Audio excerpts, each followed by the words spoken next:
The midnight silence was broken only by the soft ticking of the bedside clock as Michael Reynolds twisted in his sheets, trapped in the grip of a recurring nightmare.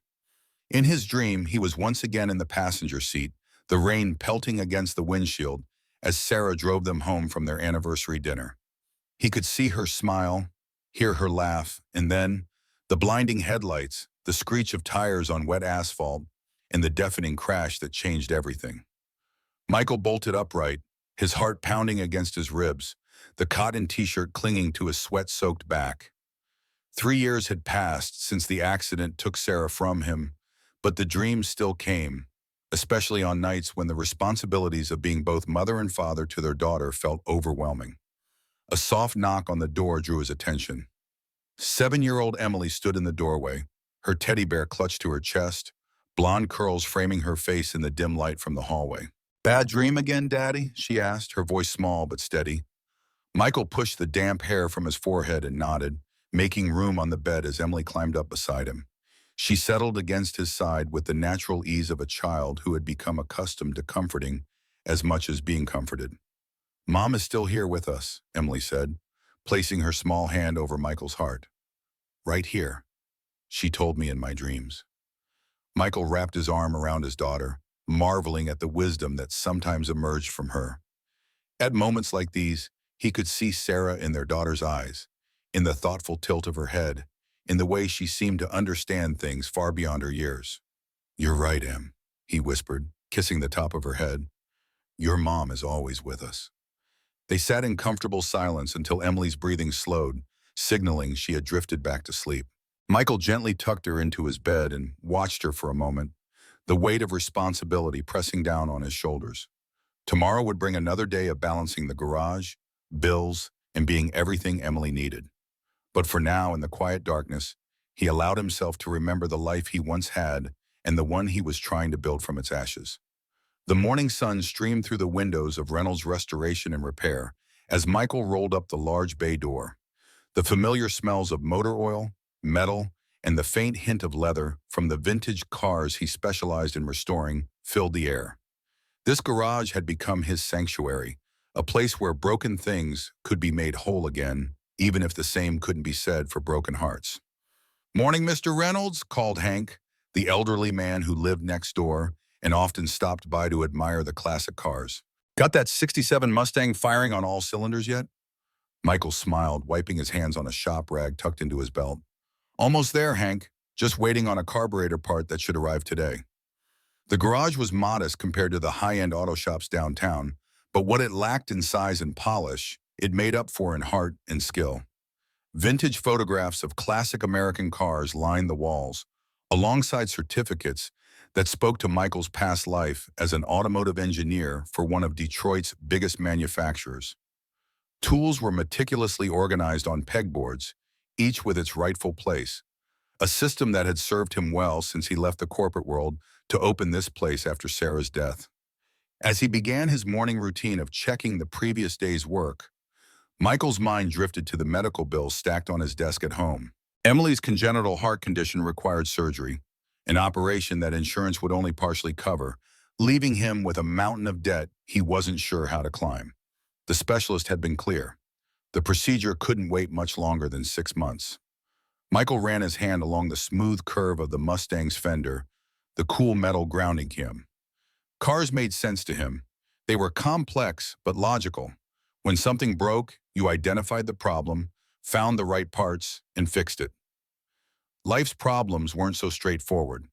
He reached for a socket wrench, ready to lose himself in the meditative rhythm of mechanical work, when the bell above the door jingled. A man in an expensive suit entered, looking out of place among the grease and grime of the working garage. "Mr. Reynolds, I'm David Mercer, representing Westfield Developments." The man extended a hand that Michael hesitantly shook, noting the contrast between his own calloused fingers and the visitor's manicured nails. "What can I do for you, Mr. Mercer?" Michael asked, though a sinking feeling in his stomach that told him this wasn't about car repair. "I'm here on behalf of the property owner, Mrs. Lancaster.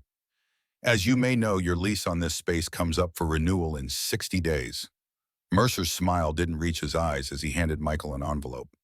Westfield Developments has made an offer to purchase this entire block for a new commercial development.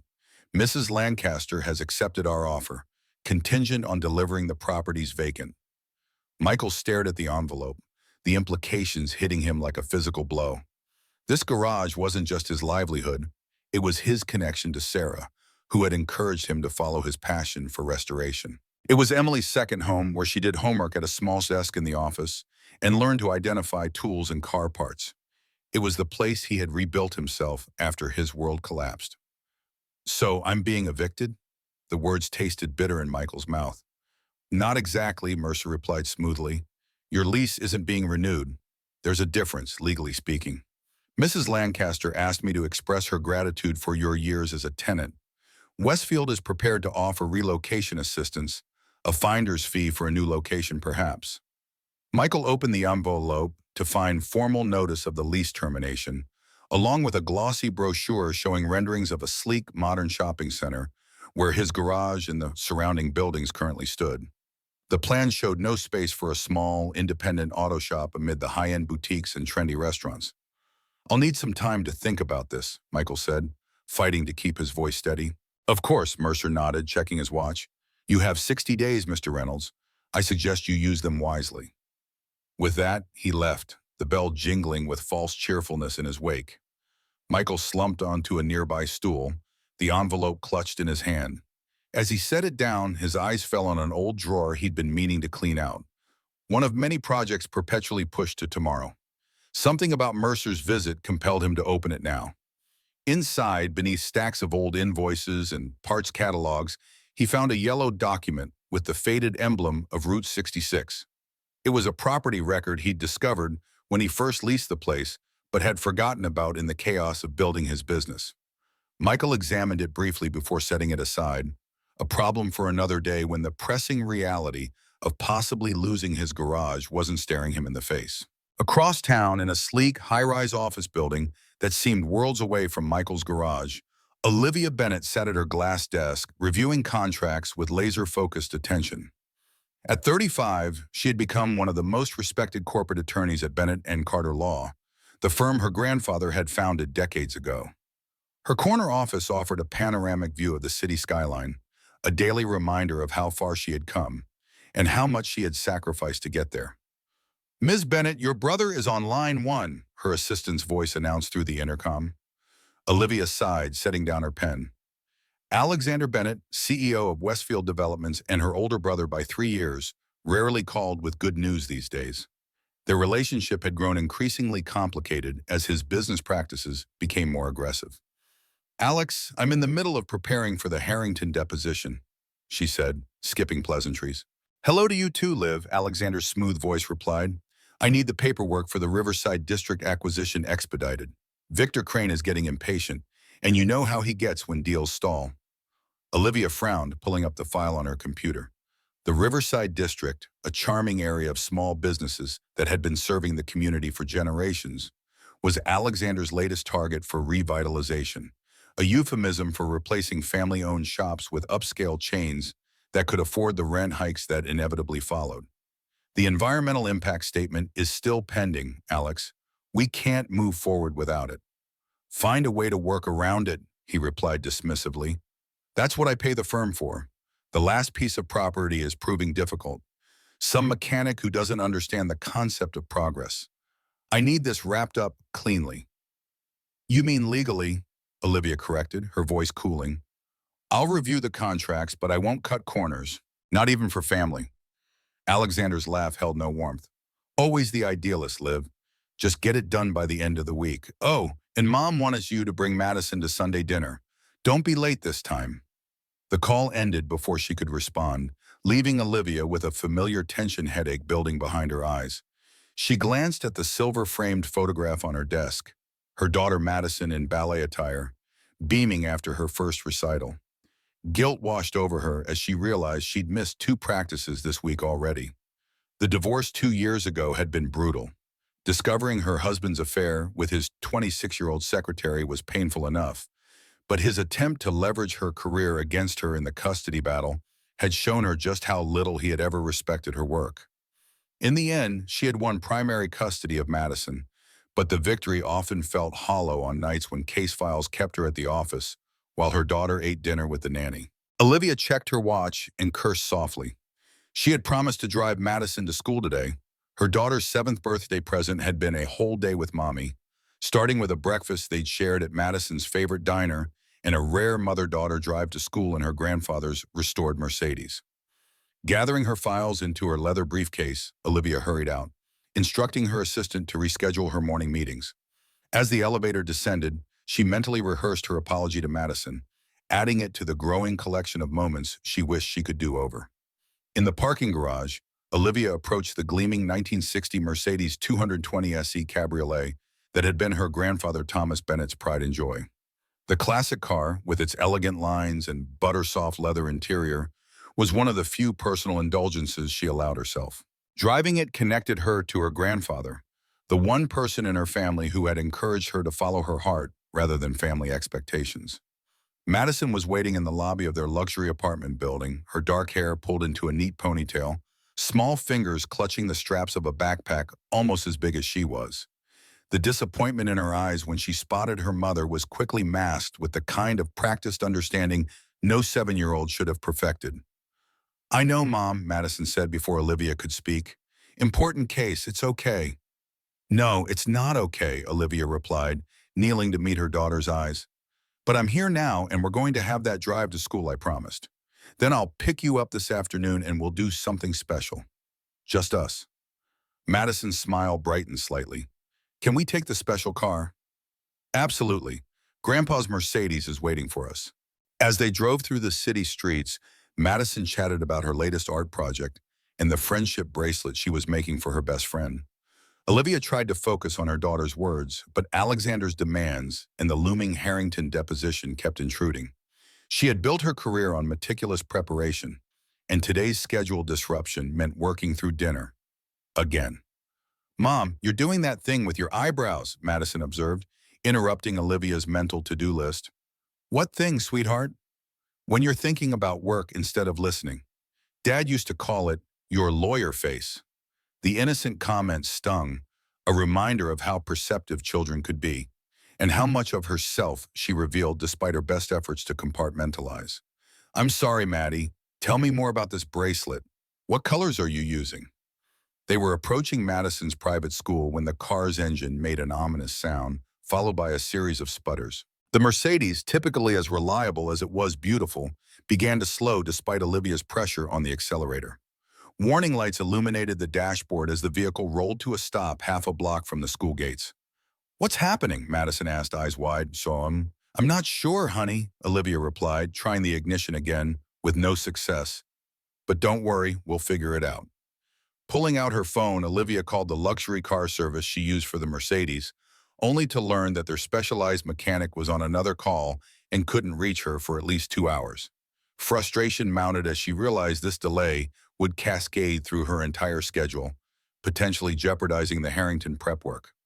"You should go to school, Maddie," Olivia said, unbuckling her seatbelt. "We can walk from here and I'll deal with the car later." "But Mom, what about Grandpa's car? You always say it's special." Olivia looked at her daughter, struck by the genuine concern in her eyes.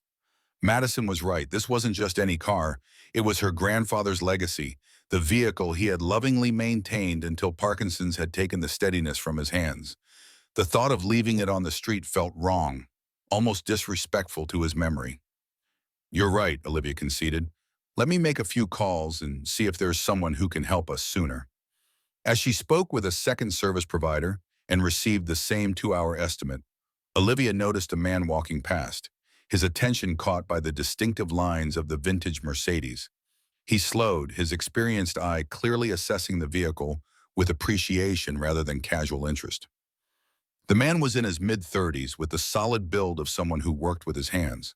His worn jeans and gray t-shirt bearing a logo she couldn't quite make out contrasted sharply with the business attire of the parents dropping children off at the prestigious school. Yet there was something in his confident posture and the intelligent assessment in his eyes that made Olivia hesitate to dismiss him as just another passerby. "Excuse me," he called, approaching the car with a respectful distance. "Having trouble with your Mercedes?" Olivia's initial wariness, a reflex developed through years of city living, was tempered by the genuine concern in his voice. Yes, it just stopped running. The service company can't get here for 2 hours. The man nodded, hands resting comfortably at his sides. I'm Michael Reynolds. I own Reynolds Restoration and Repair about 5 blocks from here. I specialize in classic cars, particularly German models from this era. Would you mind if I took a look? Olivia hesitated, years of cautious living warring with practical necessity. Madison, however, has no such reservations. Can you fix Grandpa's car, Mr. Reynolds? She asked, leaning out the passenger window. It's my mom's favorite thing in the whole world. Michael smiled at the little girl, his expression softening. Well, I'd certainly like to try. These old Mercedes are special machines.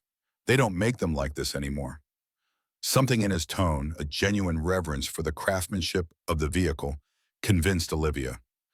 That would be very kind, Mr. Reynolds. I'm Olivia Bennett, and this is my daughter, Madison. Michael nodded politely and moved to the front of the car. May I? He asked, gesturing to the hood. Of course, Viteshno. With practiced ease, he released the hood latch and propped it open, revealing the immaculately maintained engine beneath. His hands moved with the confidence of someone intimately familiar with the mechanics, checking connections and examining components. When did you last drive it? He asked, glancing back at Olivia. About a week ago. It's been running perfectly.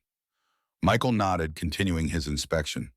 Whoever's been maintaining this has done an excellent job. These W128 cabriolets are rare.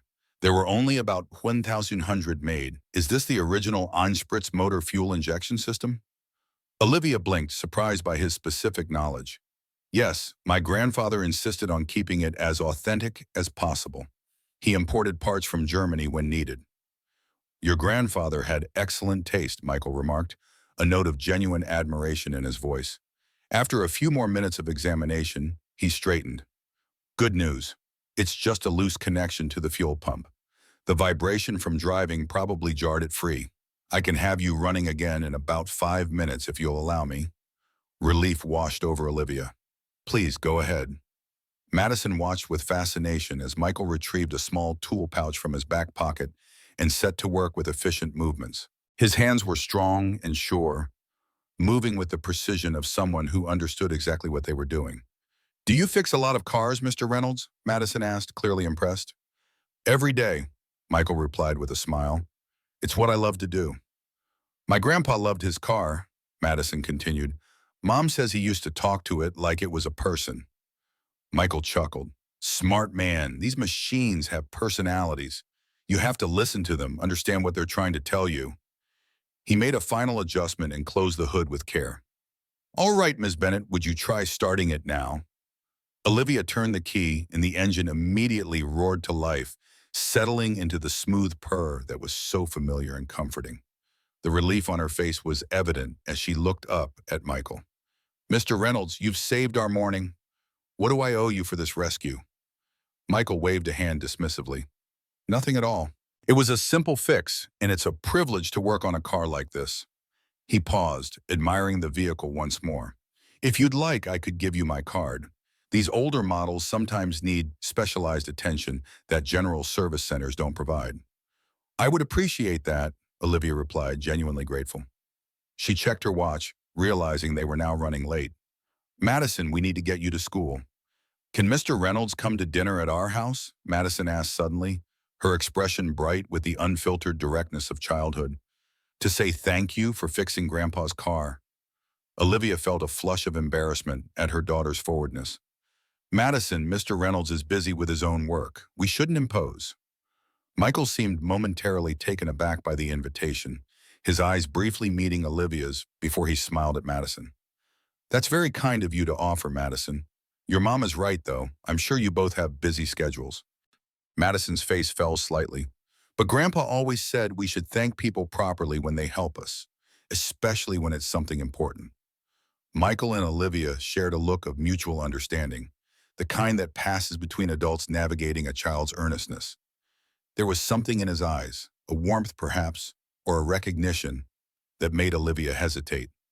Mr. Reynolds, she heard herself saying, Madison is right, we would be honored if you would join us for dinner sometime, as a proper thank you. The invitation surprised them both, bridging the clear social divide between them.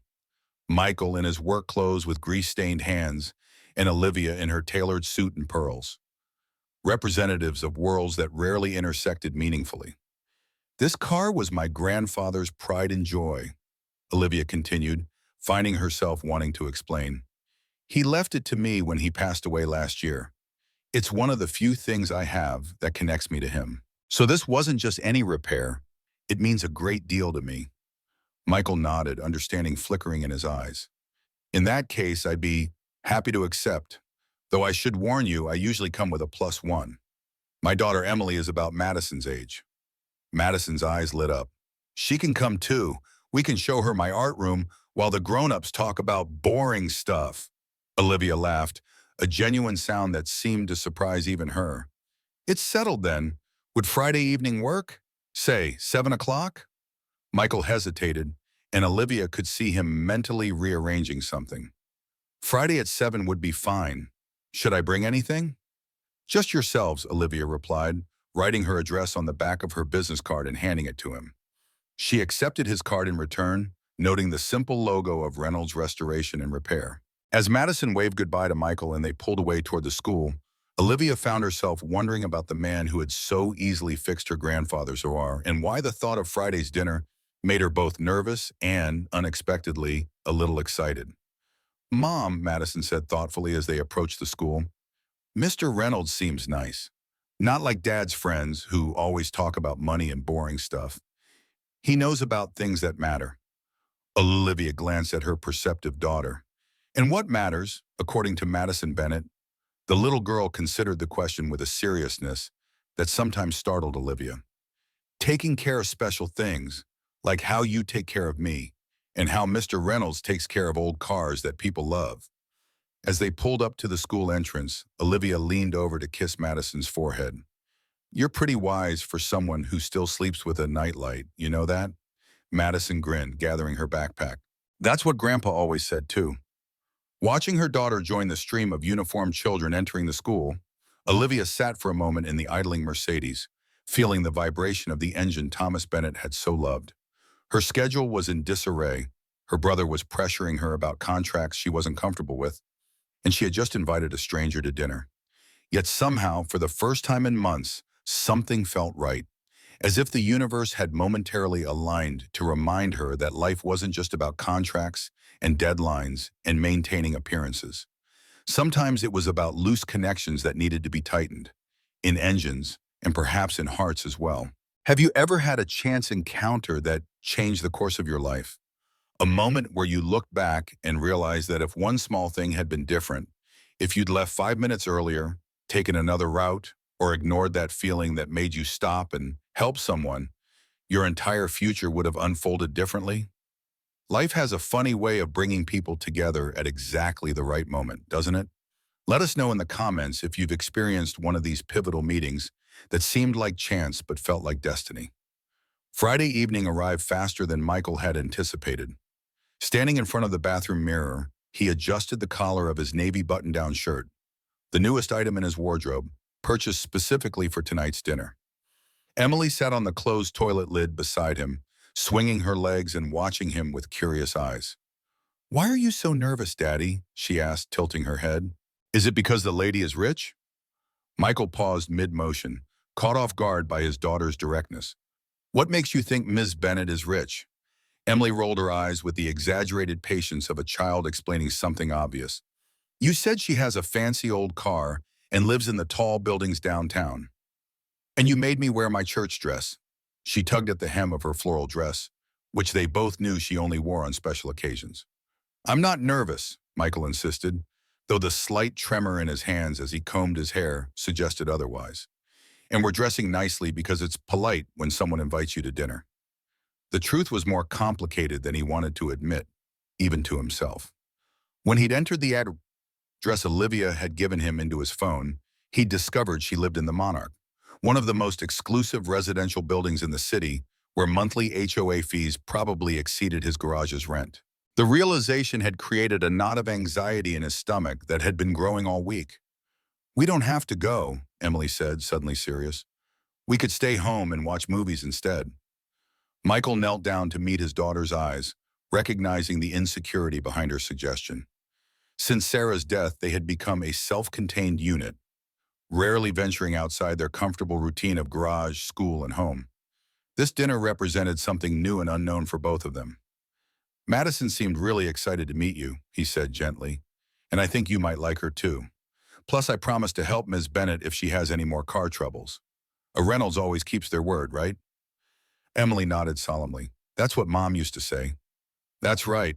Michael stood, offering his hand. Ready for an adventure, Em? Ready, she agreed, her small hand fitting perfectly in his. The drive to the Monarch took them from their modest neighborhood of small homes and family-owned businesses to the gleaming high-rises of downtown. As the garage came into view, with its uniformed attendant and polished floors that seemed too nice for actual cars, Michael felt increasingly out of place in his 12-year-old Ford pickup. The attendant, however, was politely professional, directing them to a visitor's space with no indication that the truck didn't belong among the luxury vehicles surrounding it. In the elevator, Michael noticed Emily's wide-eyed reflection in the mirrored walls as they ascended to the 32nd floor. It's like a castle in the sky, she whispered, pressing her face to the glass wall that offered a panoramic view of the city lights below. The elevator opened directly into a private foyer, where a single door was adorned with an elegant brass plaque reading 32A Bennett. Michael took a deep breath before ringing the bell, Emily's hand clutched tightly in his. The door swung open to reveal Madison, her face bright with excitement. You came! Mom, they're here, she called over her shoulder before turning back to them. Hi, Mr. Reynolds. Is this Emily? I like your dress. Do you want to see my art room? I have all kinds of paints and clay and stuff. Before either Michael or Emily could respond, Olivia appeared behind her daughter, placing a gentle hand on Madison's shoulder. Let our guests at least come inside before you whisk Emily away, sweetheart. Michael was struck by the transformation from the polished professional he had met on the street to the woman before him now. Olivia's hair was loose around her shoulders, and she had exchanged her business suit for dark jeans and a simple but elegant sweater. The effect was somehow both more approachable and more beautiful. Welcome to our home, she said, stepping aside to let them enter. I'm so glad you could pay it.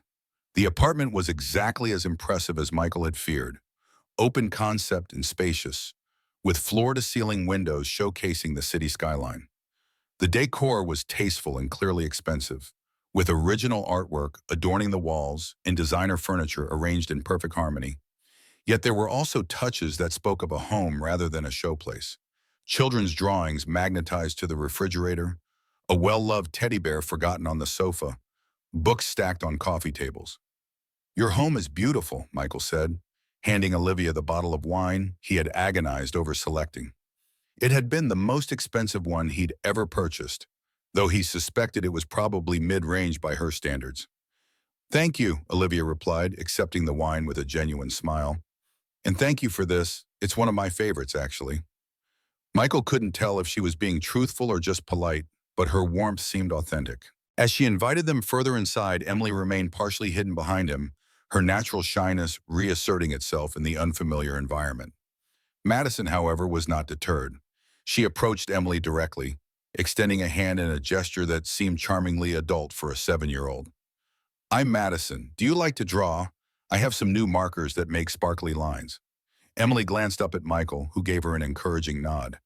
I do like drawing, she said softly, especially cars. My dad teaches me about all the parts. Madison's eyes widened with interest. Really? That's so cool. I only know about my grandpa's car because it's special. Come on, I'll show you my art supplies and you can teach me how to draw cars. The girls disappeared down a hallway, Emily's initial hesitation apparently forgotten in the face of Madison's enthusiastic welcome. Madison has been talking about your visit all week, Olivia said, leading Michael toward the kitchen area where delicious aromas suggested dinner was well underway. I hope you like Italian. I made my grandfather's lasagna recipe. You cooked? Michael asked, then immediately regretted the surprise in his voice. I mean, Olivia laughed, a genuine sound that softened her features. You're wondering if the corporate lawyer who drives a vintage Mercedes knows how to cook? Fair question. The answer is yes, but not as often as I'd like. Cooking was my escape during law school, something tangible and satisfying when everything else was theoretical and stressful. I understand that, Michael replied, relaxing slightly. That's part of why I love restoration work. At the end of the day, there's something real to show for your efforts.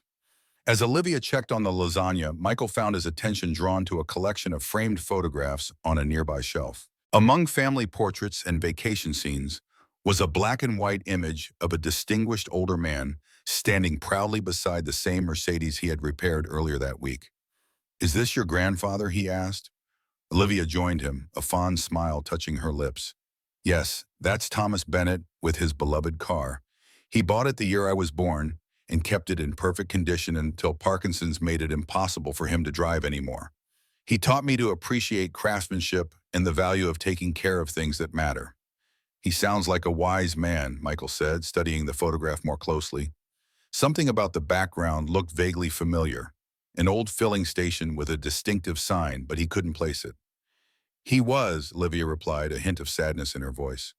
"He built Bennett and Carter Law from nothing, but he never let success change his values. He used to say that contracts might make you rich, but character makes you wealthy." She paused, seeming to catch herself.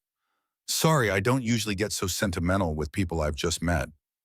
"Don't apologize," Michael said. "It's nice to hear about someone who understood the difference between price and value. That's getting rare these days." Their conversation was interrupted by the oven timer, and Olivia returned to the kitchen while Michael continued exploring the living room. On a side table, he noticed a stack of legal documents, the top page bearing the letterhead of Bennett and Carter Law and the title, Riverside District Acquisition, Phase 3. His blood ran cold as he recognized the project name, the very development threatening his garage. Before he could process this discovery, Olivia called him to dinner. The dining table had been set with care, and the girls were already seated, Madison explaining the finer points of her school's art program to an attentive Emily.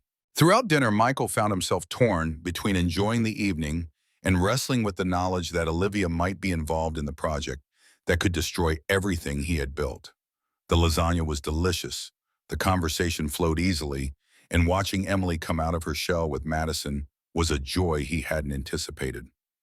Yet the shadow of that document loomed over his thoughts. "Mr. Reynolds, did you always want to fix cars?" Madison asked during a lull in conversation, her head tilted inquisitively. The question pulled Michael back to the present. "Actually, I started out designing them. I was an automotive engineer for Griffin Motors in Detroit before I opened my restoration shop." "Really?" Olivia looked genuinely surprised. "What made you change paths?" Michael hesitated, unsure how much of his story to share. "Life circumstances," he said finally. "After my wife passed away, I needed a more flexible schedule for Emily. And I'd always loved the hands-on work of restoration, bringing something back to its original glory rather than just designing new parts to replace the old." Understanding softened Olivia's expression. "I'm sorry about your wife. That must have been incredibly difficult." "It was," Michael acknowledged. "Still is sometimes. But we've found our way, haven't we, Em?"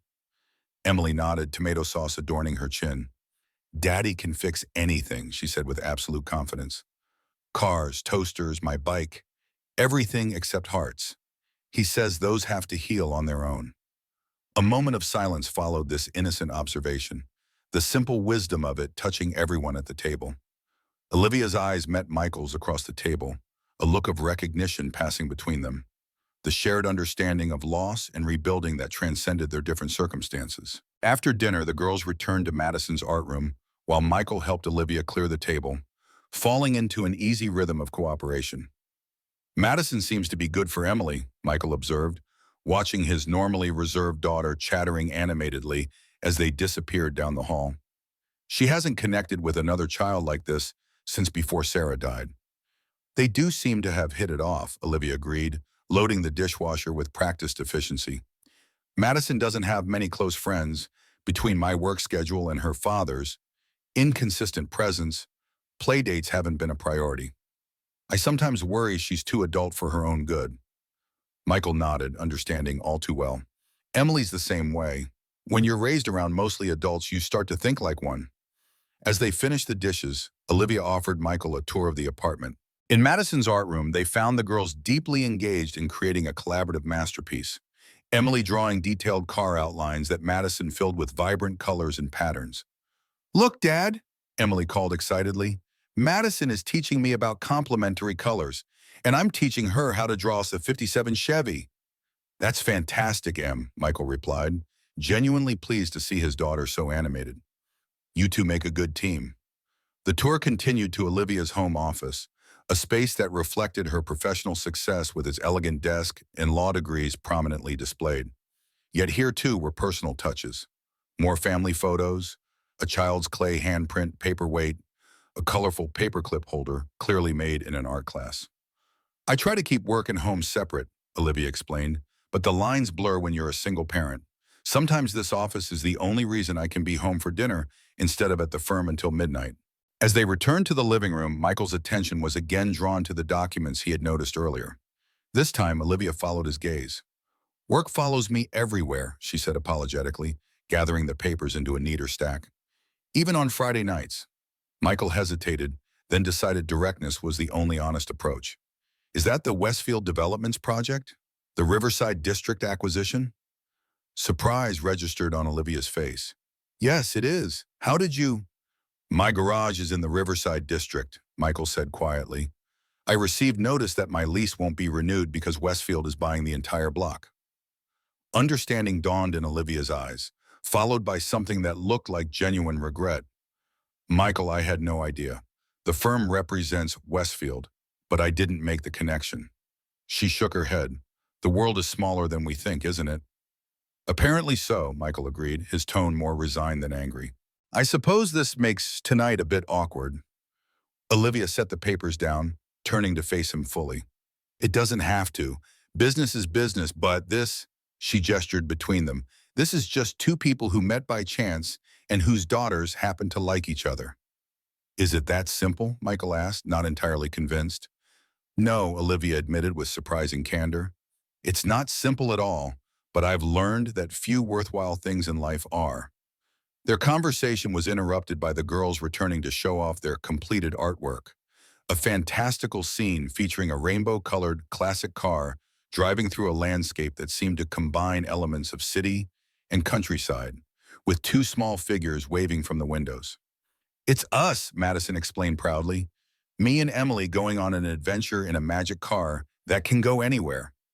"Even to the moon," Emily added seriously. "Madison said we need dreams that are big enough to scare us a little." Michael and Olivia exchanged glances, the tension of moments before softening in the face of their daughter's innocent collaboration. Whatever complications existed in the adult world, in that moment, it was hard to see them as insurmountable.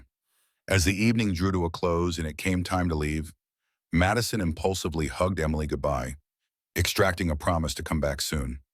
The girls had exchanged drawings, each proudly clutching the other's artwork. "Thank you for dinner," Michael said as they stood at the door. "It was unexpected in many ways, but I'm glad we came." "So am I," Olivia replied. She hesitated, then added, "About the Riverside project. I can't make any promises, but I'll look into it more closely. There might be aspects I'm not fully aware of." Michael nodded, appreciating her honesty even if it offered little concrete hope. "That's all anyone can ask. Good night, Olivia." In the elevator descending from the 32nd floor, Emily held her new drawing carefully, a thoughtful expression on her face.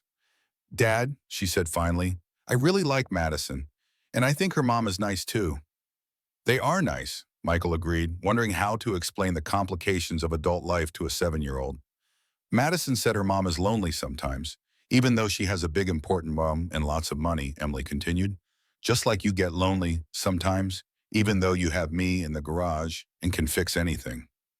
Michael looked down at his perceptive daughter, once again taken aback by her insight. "Being a grown-up is complicated, Em." "I know," she said with the certainty of childhood. "But maybe you and Mrs. Bennet could help each other not be lonely, like me and Madison are going to be best friends." As they reached his truck in the parking garage, Michael lifted Emily into her booster seat, mulling over her simple suggestion. If only adult relationships could be forged with the straightforward honesty of children, who saw connections where adults saw complications. The following Tuesday found Michael beneath a 1965 Jaguar E-Type, troubleshooting a persistent oil leak, when the familiar bell above the door jingled. Sliding out from under the car, he was surprised to see Alexander Bennett standing in his garage, looking as out of place in his tailored suit as a peacock in a chicken coop. "Mr. Reynolds," Alexander said, his tone pleasant, but with an edge of condescension, "I hope I'm not interrupting your work." Michael wiped his hands on a shop rag, taking his time before responding. "What can I do for you, Mr. Bennett?" Alexander raised an eyebrow, clearly surprised to be recognized. "You know who I am?" "Westfield Development CEO. Your name was on the notice about my lease."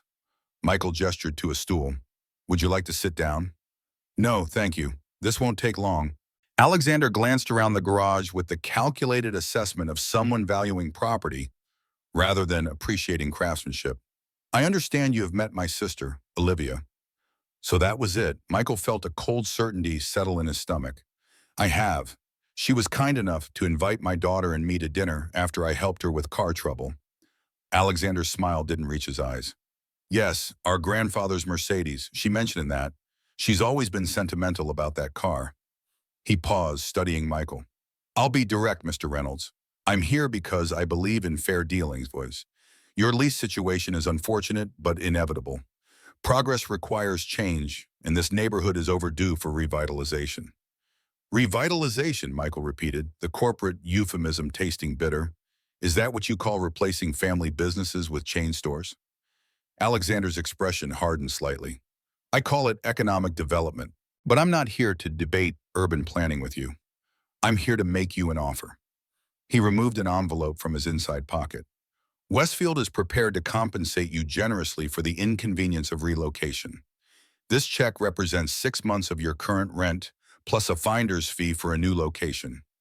All we ask in return is that you vacate within 30 days instead of 60. Michael didn't take the envelope. "And if I'm not interested in relocating?" "Everyone has a price, Mr. Reynolds," Alexander said smoothly. "If this offer isn't sufficient, perhaps we can negotiate. But I should be clear, this is a courtesy, not a requirement. Your lease is ending regardless." "My garage isn't just a business," Michael replied, keeping his voice even. "It's my daughter's future. It's my connection to my late wife. Some things don't have a price tag." Alexander's expression shifted to something like pity. "Noble sentiments, but impractical. Sentimentality doesn't pay bills or provide security." He set the envelope on a nearby workbench. "Think about it, Mr. Reynolds. Think about what's best for your daughter in the long run." As Alexander turned to leave, he paused, his back to Michael. "One more thing. My sister has always had a soft spot for underdogs. It's an admirable quality in a person, but a liability in an attorney. Whatever connection you think you might have formed with her, remember that she's a Bennett. She understands where her loyalties ultimately lie." With that parting shot, Alexander left, the bell jingling with jarring cheerfulness in his wake. Michael stared at the envelope for a long moment before picking it up. The amount written on the check inside was substantial, enough to cover Emily's medical bills and still have a cushion for starting over somewhere else. It was tempting in a way that made him uncomfortable, a clean solution to his most pressing problems. But as he looked around the garage, at the vintage cars in various stages of restoration, at the tools organized just the way he liked them, at Emily's small desk in the corner where she did homework after school, Michael knew he couldn't simply walk away. This place wasn't just where he worked. It was where he had rebuilt himself after losing Sarah, where Emily had learned to smile again, where they had forged a new life from the wreckage of their old one.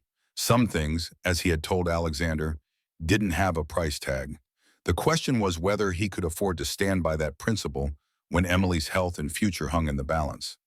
Michael's mind was racing as he drove Emily to school the next morning. The weight of Alexander Bennett's envelope sat heavily in his pocket, a solution and a surrender all at once. The practicality of accepting the offer warred with his instinct to fight for what he had built. "Dad, you're being quiet again," Emily observed, her small hands fidgeting with the straps of her backpack. "Is it about the garage?" Michael glanced at his daughter, continually amazed by her perceptiveness. "Yeah, Em, just thinking about some grown-up stuff." "Is it because of Madison's uncle? The one who wants to build new stores where our garage is?" He shouldn't have been surprised that she had pieced it together. Emily had always been observant, catching snippets of adult conversations and assembling them into remarkably accurate conclusions. Something like that, Michael admitted, pulling up to the school drop-off lane. But don't worry about it, okay? That's my job. Emily studied him with eyes that sometimes seemed decades older than her 7 years. Mom always said worries are lighter when you share them. Maybe you should talk to Madison's mom. She's a lawyer and she knows about fixing problems. The innocent suggestion hung between them as they reached the front of the drop-off line. Michael leaned over to kiss Emily's forehead. Have a good day, sweetheart. Mrs. Parker is picking you up for your doctor's appointment this afternoon, remember? I'll meet you there. Emily nodded, climbing out of the truck. Before closing the door, she turned back with a solemn expression. Dad, sometimes the things that need fixing aren't cars or garages.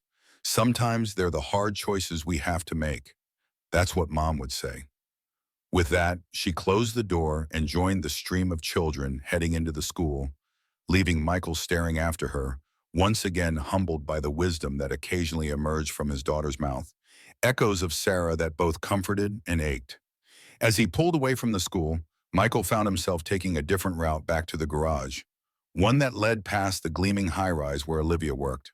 He hadn't planned it, but as the building came into view, Emily's words echoed in his mind. Perhaps talking to Olivia wasn't such a bad idea after all. Not as a romantic prospect, which he firmly told himself wasn't on his radar, but as someone who might understand the legal complexities he was facing. Without giving himself time to reconsider, Michael parked in the visitors section of the building's garage and made his way to the lobby. The security guard at the desk eyed his work clothes with barely concealed skepticism. I'm here to see Olivia Bennett at Bennett and Carter, Michael said, suddenly aware of how out of place he must look in this temple of corporate success. Do you have an appointment, sir? The guard's tone suggested he already knew the answer. No, but Ms. Bennett is in meetings all morning. You're welcome to leave a message. The guard slid a visitor's log toward him, clearly expecting Michael to give up and leave. Instead, Michael wrote his name and Reynolds Restoration and Repair on the log, adding, Mercedes 220 SC Maintenance beside it. Could you please let her know I stopped by? It's about her grandfather's car. Something in his tone must have registered with the guard, who nodded reluctantly. I'll see that she gets the message, Mr. Reynolds. Michael thanked him and left, knowing the odds of his message making it through the layers of gatekeepers were slim. Still, he had made an effort, which was more than he had planned to do when he woke up that morning. Back at the garage, Michael threw himself into work, losing track of time as he meticulously rebuilt the carburetor for a 1958 Corvette. The familiar process of disassembly, cleaning, and reassembly had always been meditative for him, a way to quiet the noise in his head and focus on something he could control. The bell above the door jingled mid-afternoon, pulling him from his mechanical trance. Looking up, he was surprised to see Olivia standing in the entrance, her business attire a stark contrast to the working garage around her. I got your message, she said by way of greeting. The Mercedes is running perfectly, so I'm guessing that wasn't really why you came by. Michael set down his tools and wiped his hands. No, it wasn't, he admitted, though I am glad to hear it's running well. Olivia nodded, glancing around the garage with genuine interest. Unlike her brother, who had assessed the space as a property to be acquired, she seemed to be appreciating it for what it was, a place of craft and care. Your brother paid me a visit yesterday, Michael said, deciding directness was the best approach. He made a generous offer for me to vacate early. I see. Olivia's expression remained neutral, but a slight tightening around her eyes suggested this wasn't news she welcomed. And you wanted to talk to me about it? Actually, I'm not sure why I came by, Michael admitted. It was an impulse. Emily suggested I talk to you. She thinks because you're a lawyer, you might understand the situation better than I do. A small smile touched Olivia's lips. Emily gives me too much credit. Corporate law is a bit different from property disputes. She hesitated, then asked, May I sit down? Michael gestured to the small customer waiting area, which consisted of a worn leather sofa and a coffee table perpetually covered in automotive magazines. As they sat, the vast difference in their worlds was thrown into sharp relief. Olivia, in her tailored suit, perched somewhat uncomfortably on his oil-stained sofa. I should be up front, she said after a moment. I can't discuss the details of Westfield's project with you. Attorney-client privilege. I understand, Michael replied, though disappointment settled in his chest. That said, Olivia continued, surprising him, I'm not directly involved in the Riverside acquisition. It's Alexander's pet project, and I've been focused on other cases. What I do know is that my brother can be single-minded when it comes to business. That's one way to put it, Michael said dryly. Olivia's expression softened. I'm sorry about your garage, Michael. Truly. Places like this, she gestured around them, they have value beyond the bottom line. My grandfather understood that. He always said that craftsmanship was becoming a lost art in a world obsessed with the newest, shiniest things. Your grandfather sounds like my kind of person, Michael commented. It's ironic that his legacy is now being used to eliminate places like this. The observation hung between them, a truth neither could deny. Olivia looked troubled, and Michael regretted the bluntness of his words. I'm sorry, he said. That wasn't fair. You're not responsible for your brother's business decisions. Maybe not directly, she conceded, but I am part of the firm that's facilitating them. That makes me complicit, whether I like it or not. She straightened her shoulders, a professional mask slipping back into place. I should get back to the office. I have a deposition in an hour. As she stood to leave, Michael found himself reluctant to end the conversation. Would you and Madison like to come by the garage sometime? He asked impulsively. Emily would love to see her again, and I could show Madison some basics about how cars work. She seemed interested when we talked about it at dinner. The invitation seemed to catch Olivia off guard, but a genuine smile spread across her face. Madison would love that. She hasn't stopped talking about Emily since Friday. How about this weekend? Saturday afternoon? Saturday works, Michael agreed, surprised at how pleased he felt about the prospect. Around 2? We'll be here. Olivia hesitated at the door, then turned back. Michael, I know this situation with the garage is difficult. For what it's worth, I think what you've built here is special. Not many people have the courage to follow their passion the way you have. Before he could respond, she was gone, leaving behind only the lingering scent of her perfume, something subtle and elegant that seemed out of place in the garage, yet somehow made perfect sense. Have you ever found yourself caught between different worlds, whether it's social classes, career paths, or just different ways of seeing the world? These boundaries can seem impossible to cross. Yet sometimes the most meaningful connections happen when we step outside our comfort zones and build bridges across these divides. What unexpected connections have changed your perspective? Share your experience in the comments below. Saturday arrived with the kind of perfect autumn weather that seemed designed for new beginnings. Michael spent the morning tidying the garage, clearing space for their visitors, and setting up a simple demonstration area where Madison could safely learn about automotive basics. Emily was unusually excited, changing her outfit twice before settling on jeans and her favorite t-shirt with a vintage car print that Michael had given her for her last birthday. She had even created a special welcome sign for Madison, decorated with colorful drawings of cars and hearts. Do you think Madison will like learning about cars? Emily asked as she arranged a collection of safe parts for the demonstration. Spark plugs, air filters, and a small tire that had been cleaned thoroughly. I'm sure she will, Michael replied, touched by his daughter's enthusiasm. You're a good teacher, Em. Just like you, Dad, she said with a smile that momentarily transformed her face into a mirror image of Sarah's. The thought of his late wife brought a bittersweet pang.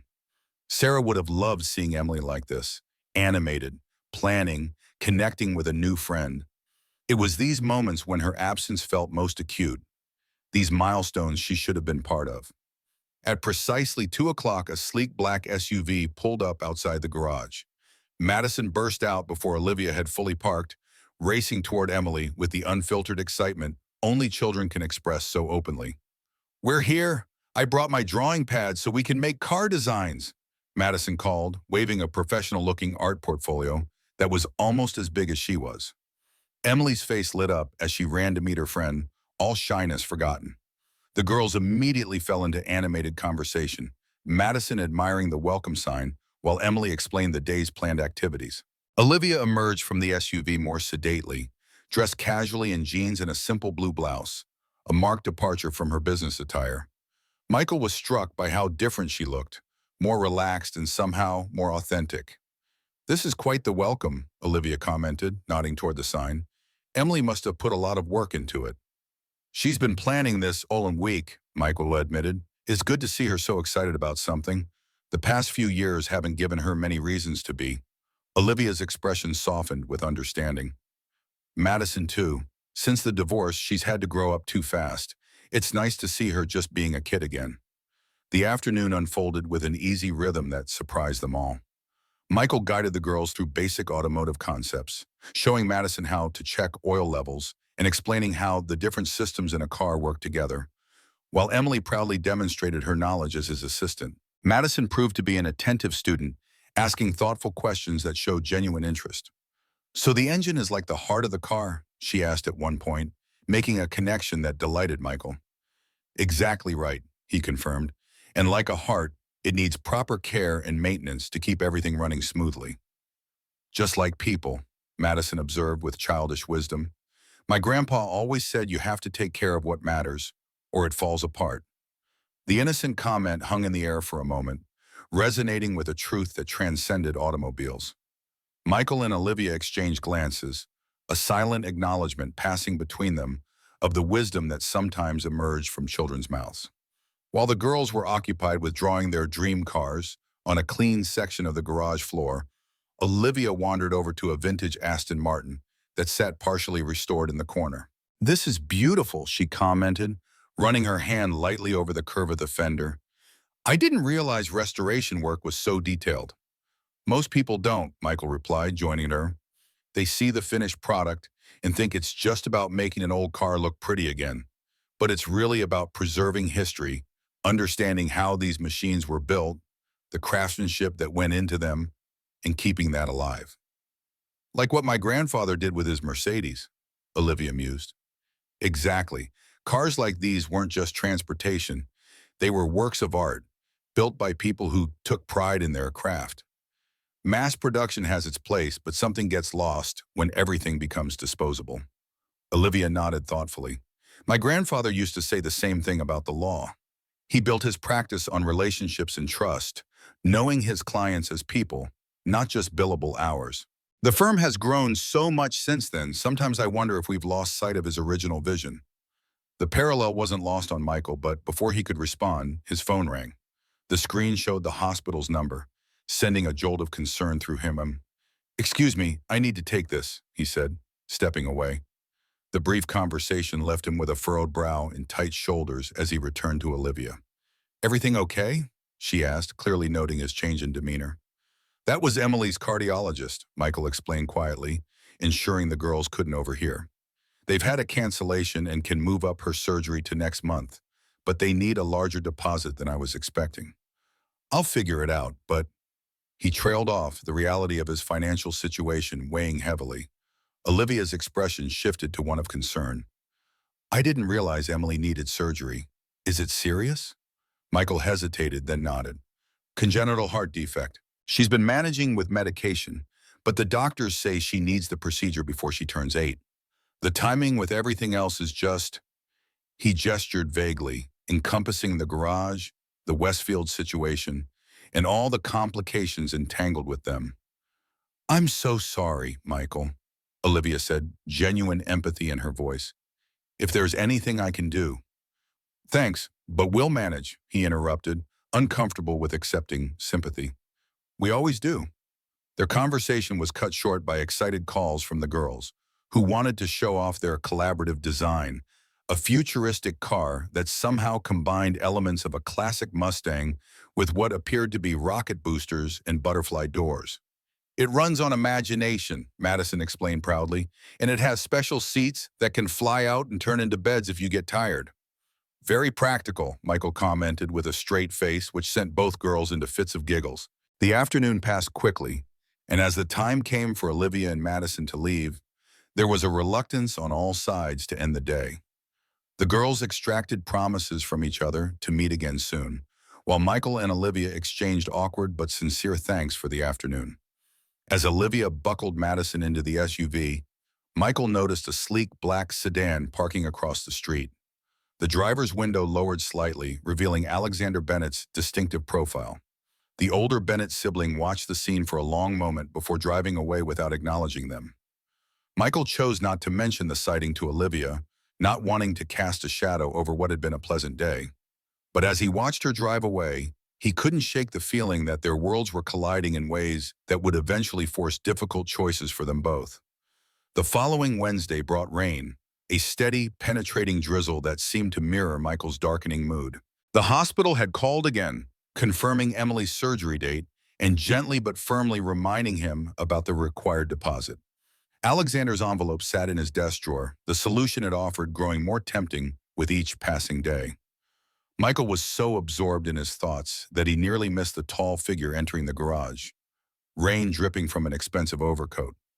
"Mr. Reynolds," Victor Crane's voice cut through the garage's ambient noise like a blade. "I hope I'm not interrupting." Michael straightened, immediately on guard. Victor Crane's reputation preceded him, a ruthless investor known for acquiring properties at rock-bottom prices from desperate sellers, then flipping them for massive profits. That he was Alexander Bennett's partner in the Riverside development was telling. "Mr. Crane," Michael acknowledged, wiping his hands. "What can I do for you?" Crane surveyed the garage with calculating eyes. Unlike Alexander's condescension or Olivia's appreciation, Crane's gaze held only cold assessment, the look of a predator evaluating prey. "I'll be direct, Reynolds. Alexander tells me you're hesitant about our relocation offer. I'm here to sweeten the deal." He removed an envelope from his coat, thicker than Alexander's had been. "Double the original offer with an additional allowance for medical expenses. Alexander mentioned your daughter's condition." The casual reference to Emily's health sent a chill through Michael that had nothing to do with the damp weather. "My daughter's medical situation is private," he said stiffly. Crane shrugged, unperturbed. "Business is about information, Reynolds. The more you know, the better position you are to make an offer that can't be refused." He placed the envelope on the workbench. "I understand your attachment to this place, but sentimentality is a luxury few can afford when a child's health is at stake." The calculated nature of the offer, timed precisely when Michael's financial concerns for Emily were most pressing, felt manipulative and invasive. Yet the amount would solve his most immediate problems, including Emily's surgery and a cushion for starting over elsewhere. "Why the urgency?" Michael asked, not touching the envelope. "The development can't break ground until all properties are vacated, and my lease still has weeks to run." Something flickered in Crane's expression. Annoyance, perhaps, or surprise that Michael understood the leverage he still held. "Let's just say there are investors with timelines that don't accommodate delays. Consider this motivation to make the right decision quickly." "And if I don't?" Crane's smile didn't reach his eyes. "I'm a businessman, Reynolds. I always have contingency plans." He gestured around the garage. "Fire codes are tricky things in old buildings like this. Health department inspections can be rigorous. Licensing requirements change. The cost of fighting these battles can add up quickly, money that might be better spent on more important priorities." The implied threat hung in the air between them. Michael's hands clenched involuntarily at his sides, anger burning through his veins. "Are you threatening me, Mr. Crane?" "Not at all," Crane replied smoothly. "Just outlining business realities. Think of it as a friendly warning from someone who's seen how these situations typically play out." He checked his watch, a timepiece that probably cost more than Michael's annual rent. "I'll give you until Friday to consider the offer. After that, it expires and we move to alternative approaches." With that, he left, the bell above the door jingling discordantly in his wake. Michael stared at the envelope, the temptation it represented now tainted by the manner of its offering. Taking it felt like surrendering not just his garage, but something more fundamental: his dignity, his principles, the example he wanted to set for Emily. Yet refusing it meant continuing to face mounting medical bills with dwindling resources, all while fighting to save a garage that might be lost regardless. For the first time since Sarah's death, Michael felt truly cornered, with no clear path forward that didn't require sacrificing something essential. The ringing of his phone provided a welcome distraction. Expecting the hospital again, he was surprised to see Olivia's name on the screen. "Michael, I hope I'm not interrupting." Her voice came through, professional but with an undercurrent of urgency. "Not at all," he replied, trying to shake off the lingering unease from Crane's visit. "What can I do for you?" "I need to talk to you about the Riverside development. Not over the phone, Are you free for coffee? There's a place called Molly's about a block from your garage. The request surprised him. I can be there in 20 minutes. Is everything okay? I'm not sure, Olivia answered cryptically, but I think you should hear what I've found. 30 minutes later, Michael sat across from Olivia in a corner booth at Molly's, a cozy cafe that had somehow survived the neighborhood's gradual transition. Rain streaked the windows, creating a cocoon of privacy around their conversation. Olivia looked different, not just because she was in casual clothes, having apparently left work early, but because of the tension evident in her posture. She had a leather portfolio open before her, filled with documents she'd been reluctantly showing him. I shouldn't be doing this, she said, voice low despite the cafe's ambient noise. Attorney-client privilege and all that. But after what I found, I couldn't just sit on it. What she'd found was troubling. Evidence suggesting that Westfield had been using questionable tactics to acquire properties in the Riverside district, pressure on elderly owners, misleading information about property values, and in some cases what appeared to be deliberate building code violations filed against holdout businesses. When you mentioned Victor Crane was involved, I started digging, Olivia explained. He has a history of these tactics, nothing that's crossed the line into outright illegality, but definitely in ethical gray areas. And your brother? Michael asked quietly. Olivia's expression tightened. Alexander's always been ambitious, but this, she gestured at the documents, this isn't how our grandfather built the firm. This isn't who we're supposed to be. The vulnerability in her admission struck Michael. This wasn't just about his garage anymore. It was about Olivia confronting uncomfortable truths about her family and her own role in their business practices. What does this mean for the development? He asked. Legally? Not much, unfortunately. These tactics are unethical but carefully crafted to avoid crossing lines that would lead to serious consequences. She hesitated, then added, but I've scheduled a meeting with Alexander tomorrow. I'm going to confront him about what I've found. Michael felt a surge of concern. Is that wise? From what I've seen of your brother, he doesn't take opposition well. Probably not, Olivia admitted with a wry smile, but it's necessary. The Bennett name means something in this city. It stands for integrity, or at least it used to. I can't just look the other way. Her determination impressed him, even as he worried about the position she was putting herself in. What can I do to help? Just keep doing what you're doing, she replied. Don't accept Crane's offer, no matter how tempting it might be. Give me time to work on Alexander, and he's not a bad person, just misguided in his priorities. Michael wasn't as confident in Alexander's redemption potential, but he appreciated Olivia's loyalty to her family despite her concerns. It spoke to a strength of character that he found increasingly admirable.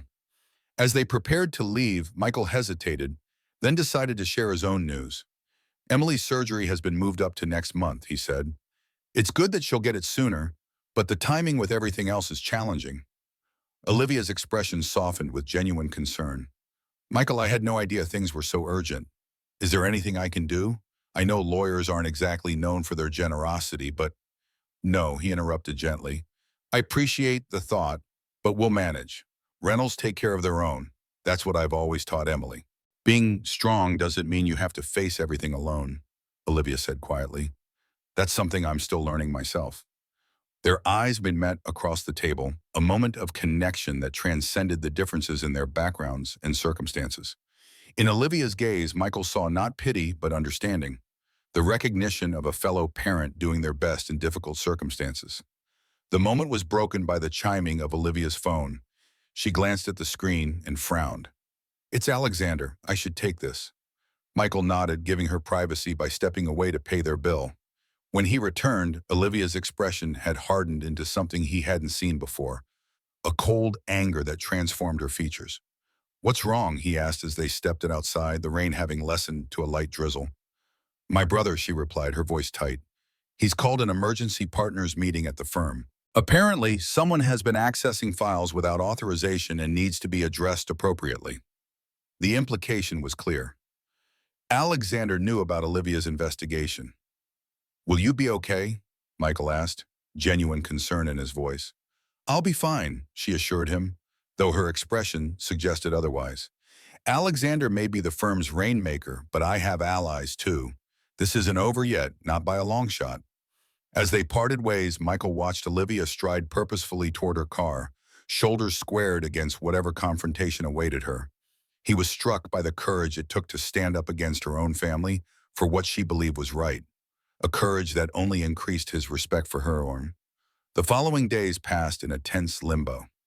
Michael heard nothing from Olivia, though he'd sent a text checking in after their meeting. The silence worried him, especially as Friday, Crane's deadline, approached with no word. Emily noticed his distraction during dinner Thursday night, picking at her food with unusual quietness.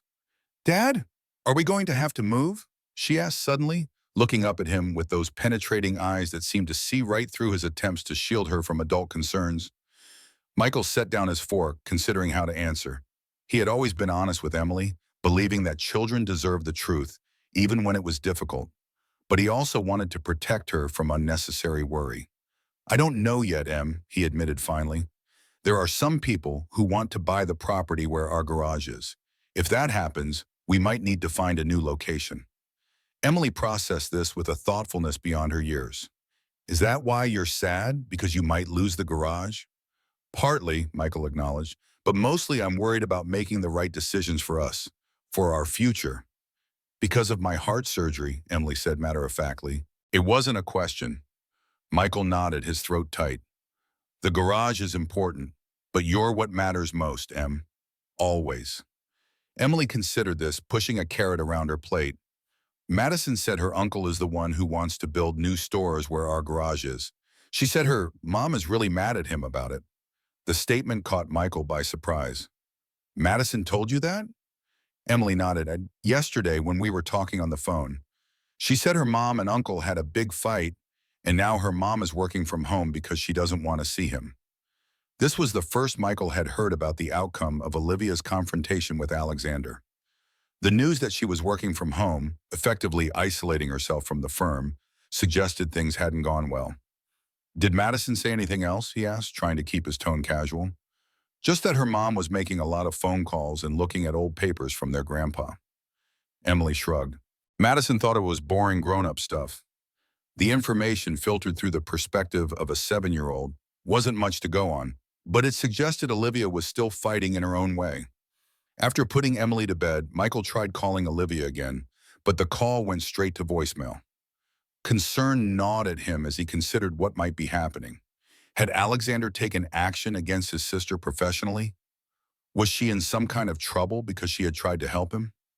The next morning, Crane's deadline dawned bright and clear, the sunshine a stark contrast to Michael's troubled mood. He opened the garage early, hoping to lose himself in work while waiting for whatever the day might bring. Just before noon, the bell above the door announced a visitor. Michael looked up, expecting to see Crane with his predatory smile and final ultimatum. Instead, he was surprised to find Olivia standing there, looking tired but determined. "I'm sorry I've been out of touch," she said without preamble. "Things have been complicated." "Emily mentioned you and Alexander had a disagreement," Michael replied, setting down his tools and wiping his hands. "Are you okay?" Olivia's smile was weary but genuine. "I've been better, but I'm not here about that, at least not directly. I need to show you something." She opened her portfolio on a clean section of workbench, revealing a collection of yellowed documents and old photographs. "These belong to my grandfather. I found them in storage at the firm when I was looking for leverage against Alexander." Michael leaned in, his attention caught by a familiar image, a photograph of a gas station from the 1960s with a distinctive sign that matched the one in the document he'd found in his garage drawer. "This was Route 66 Auto Service," Olivia explained, pointing to the photo. "My grandfather's first business before he became a lawyer. He opened it after returning from Korea, ran it for about 5 years before going to law school." Michael stared at the photo, recognition dawning. "This is my garage," he said slowly, "before it was renovated. Look at the window configuration, the roof line. It's the same building."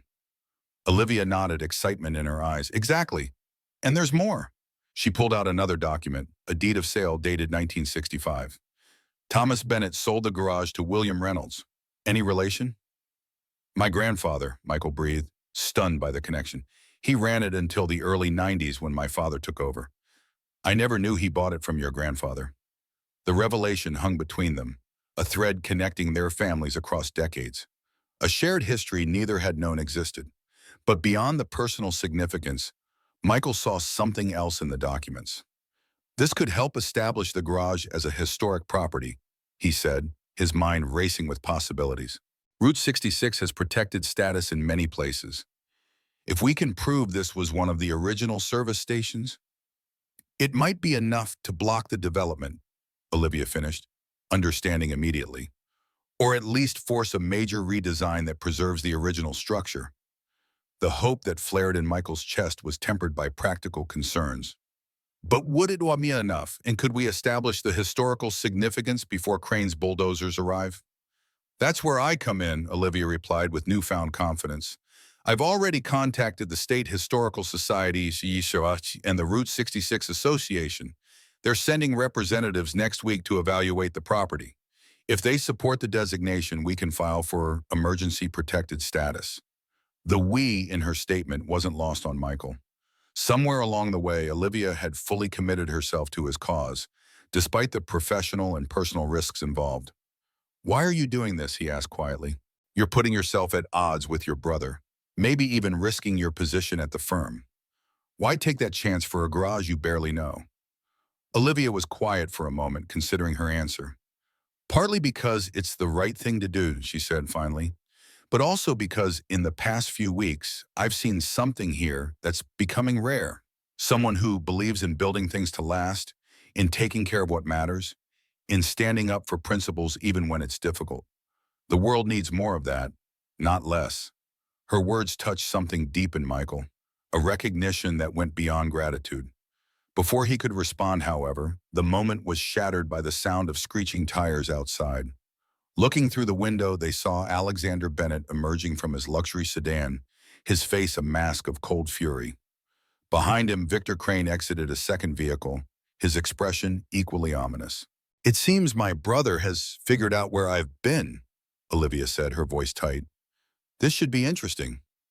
Alexander burst into the garage without knocking, his normally composed demeanor visibly fractured.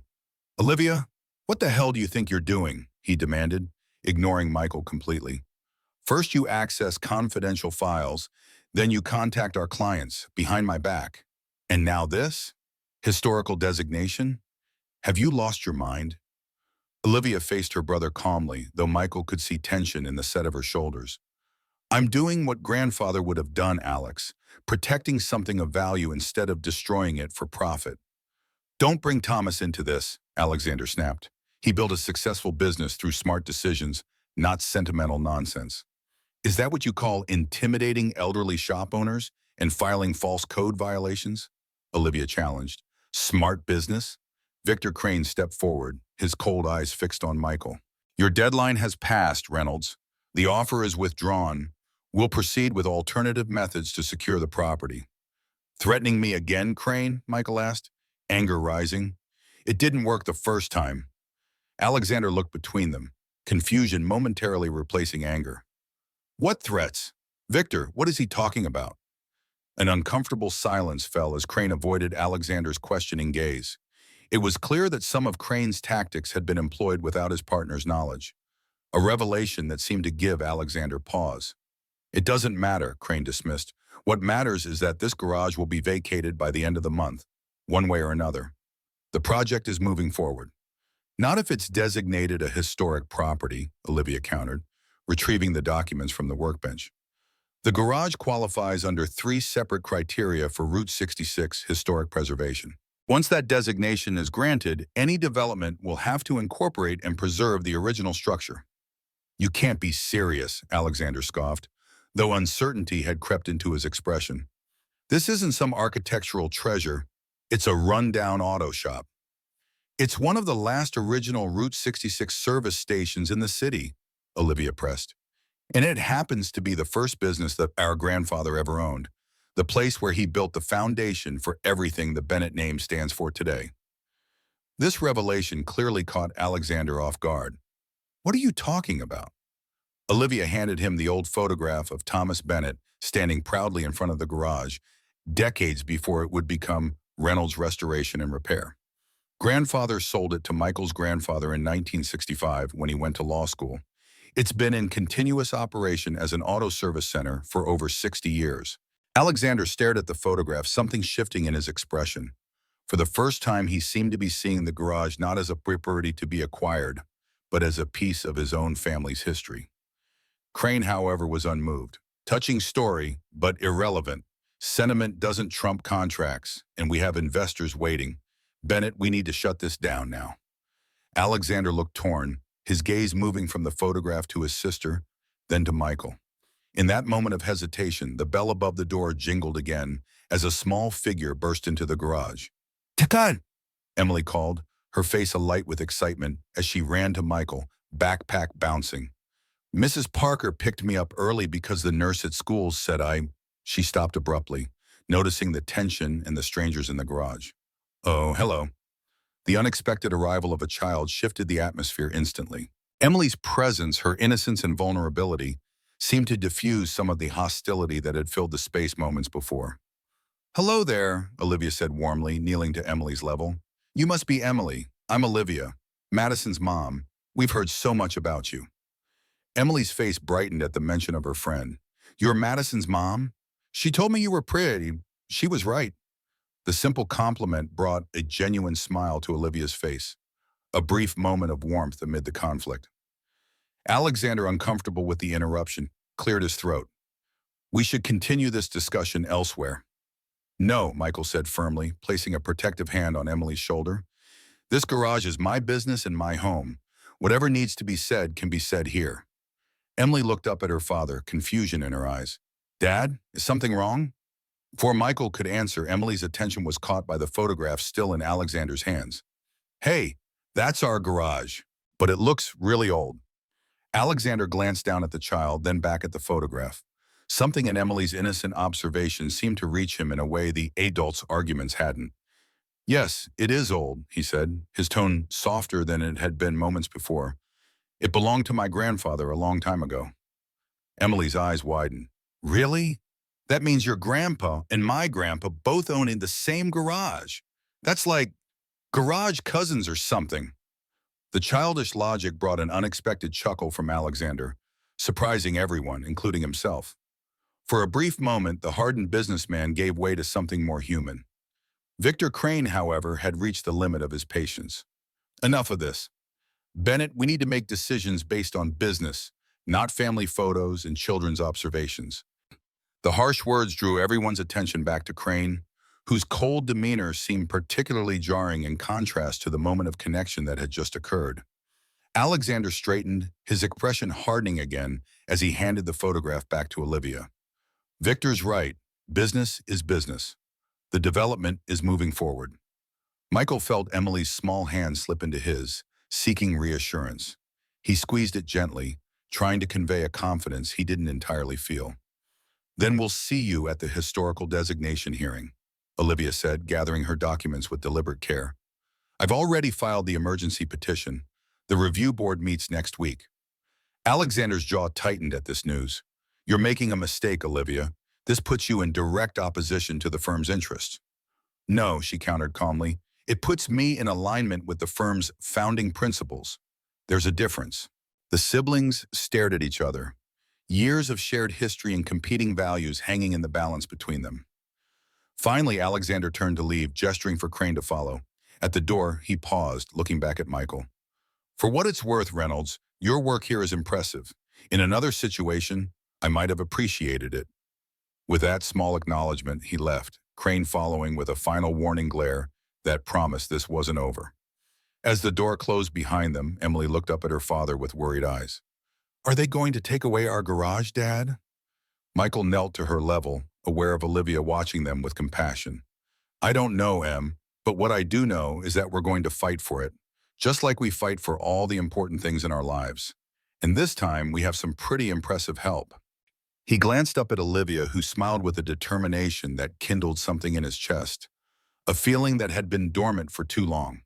Not just hope for saving the garage, but something more personal and fragile. The possibility of connection, of not facing life's battles alone. "Ms. Bennett?" Emily asked, turning to Olivia with the directness only children can manage. "Are you and my dad friends now?" Olivia knelt beside them, meeting Emily's gaze. Yes, I think we are. Good friends who help each other when things get tough. Emily nodded, satisfied with this answer. Good. My mom always said everyone needs at least one person who will stand with them when things get stormy. She looked between the adults with solemn eyes. I think she would be happy that Dad has you now. The simple statement, delivered with a child's unfiltered honesty, brought unexpected tears to Olivia's eyes. She reached out instinctively, touching Emily's cheek with gentle fingers. Your mom sounds like a very wise woman, she said softly. And I think she'd be incredibly proud of both you and your dad for fighting for what matters. In that moment, as autumn sunlight streamed through the garage windows, illuminating the three of them in its golden glow, Michael felt something shift, as if the universe had realigned slightly, opening a door to possibilities he had long since stopped considering. The battle for the garage was far from over, and Emily's surgery still loomed on the horizon. But for the first time in years, the weight of those challenges felt bearable, shared now with someone who understood what it meant to fight for something worth preserving. The week leading up to the historical designation hearing passed in a blur of activity. Michael spent every spare moment between restoration jobs documenting the garage's history, gathering photographs, and preparing his testimony. Olivia threw herself into the legal aspects, researching precedents and building a compelling case for preservation. Through it all, the children remained blissfully focused on their growing friendship, seemingly unaffected by the tension swirling around the adults.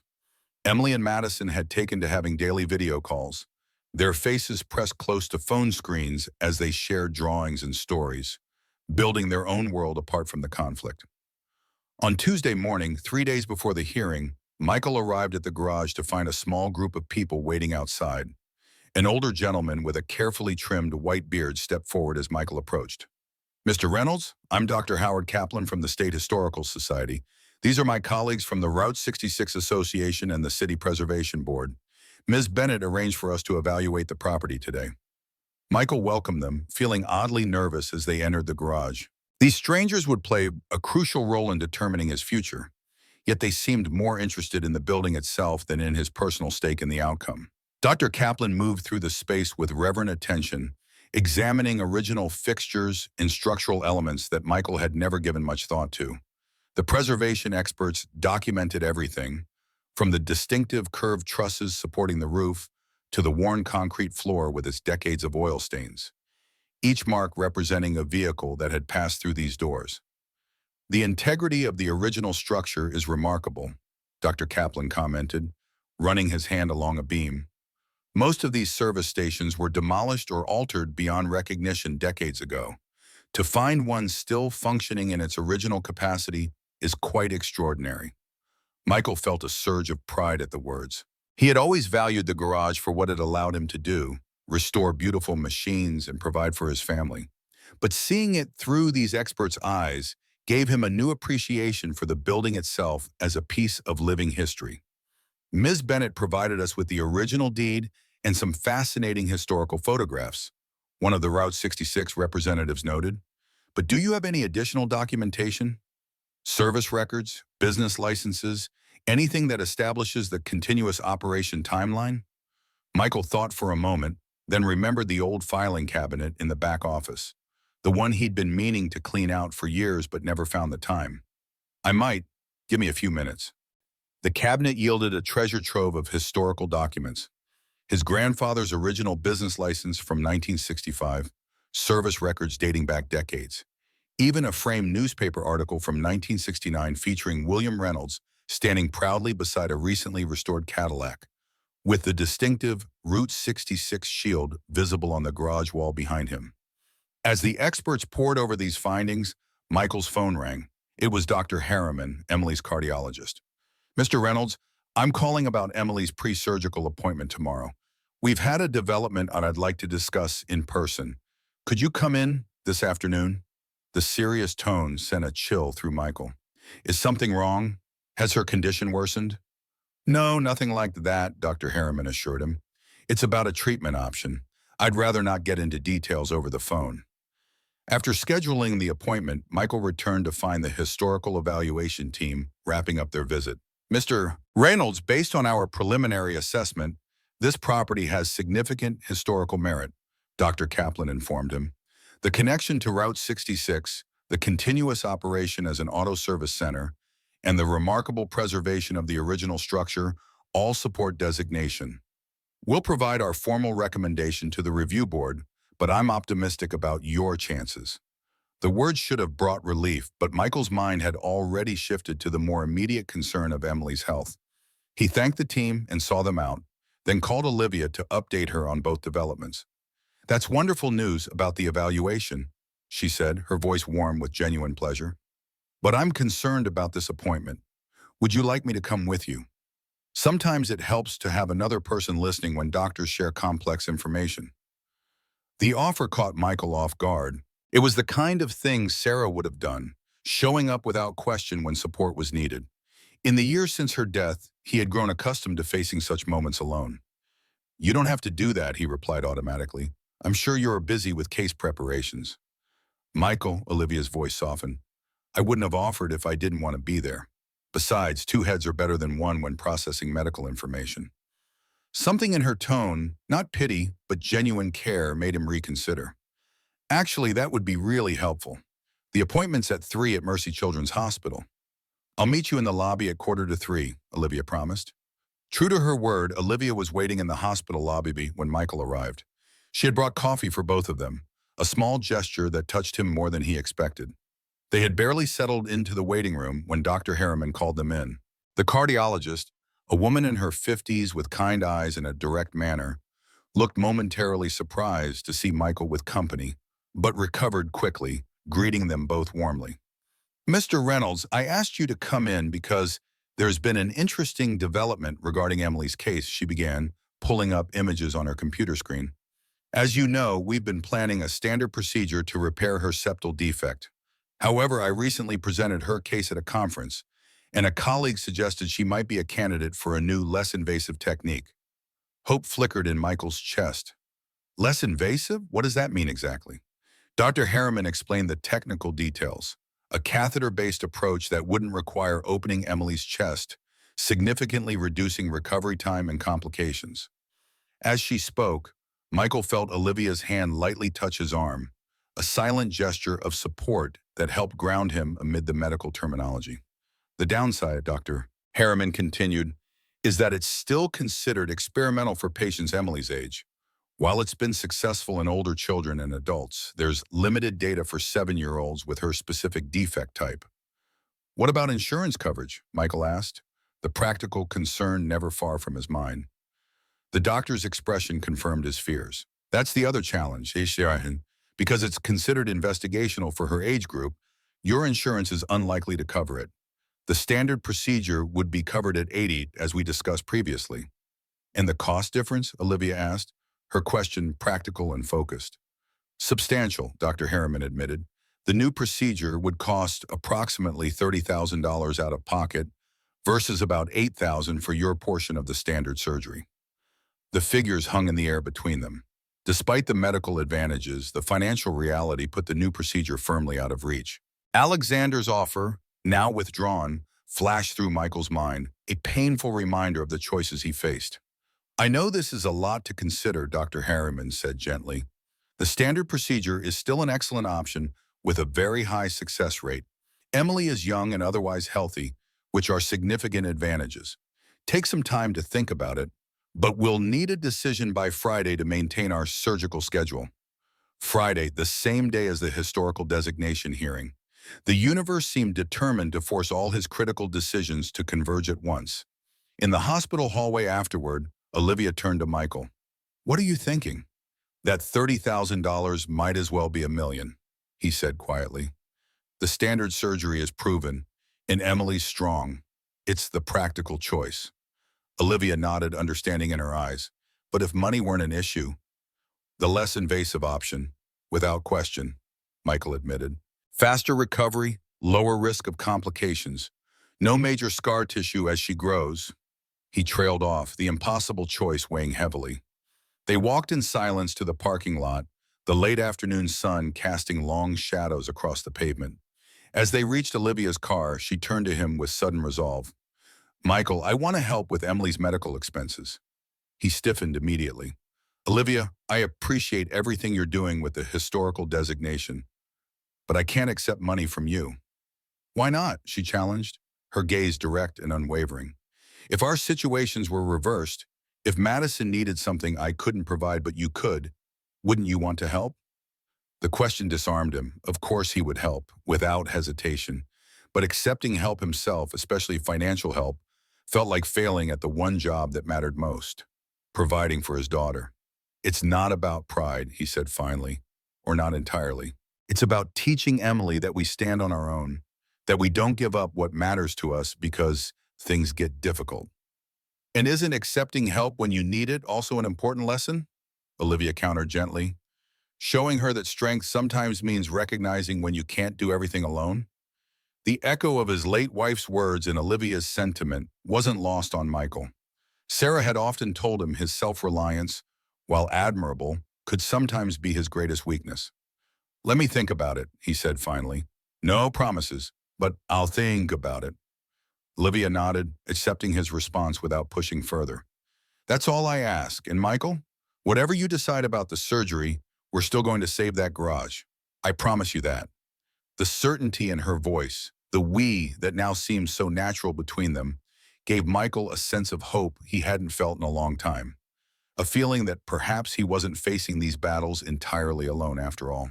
We all reach turning points in life, moments when we must decide between the path of pride and the path of connection. Have you ever struggled to accept help when you needed it most? Or perhaps you've been the one offering support to someone who found it difficult to receive? Share your experience in the comments below. Sometimes the greatest strength lies in knowing when to let others in.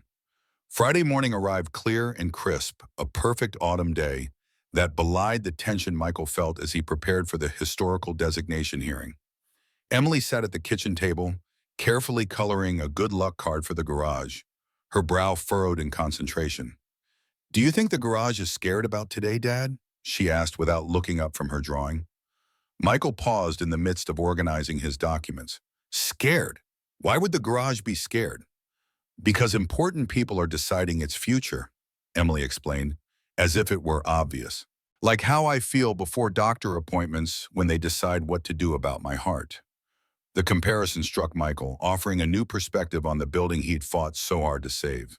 To Emily, the garage wasn't just a structure or a business. It was almost a living entity with its own hopes and fears. I think if the garage could feel anything, he said carefully, it would be grateful to have so many people caring about what happens to it. Emily nodded, satisfied with this answer. Madison says her mom stayed up all night working on garage papers. She said her mom hasn't worked this hard on anything since she helped put a bad man in jail last year. The image of Olivia burning the midnight oil on his behalf warmed something in Michael's chest.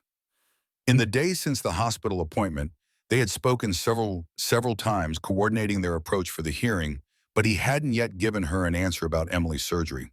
Time to get you to school, kiddo, Michael said, gathering his files. Mrs. Parker will pick you up afterward, remember? I might be late, depending on how long the hearing goes.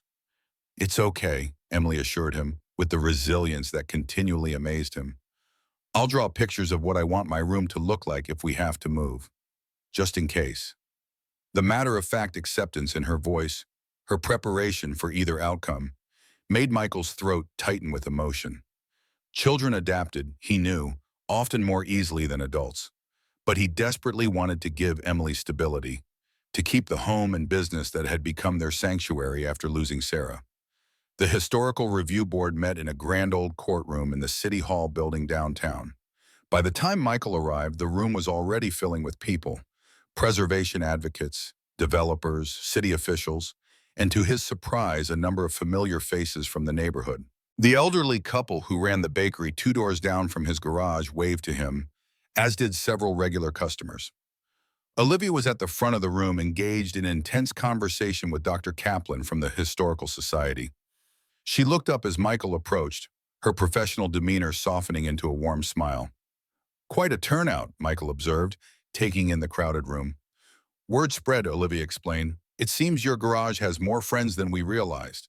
The Route 66 Association put out a call to their members, and several preservation groups have sent representatives. The support was unexpected and touching.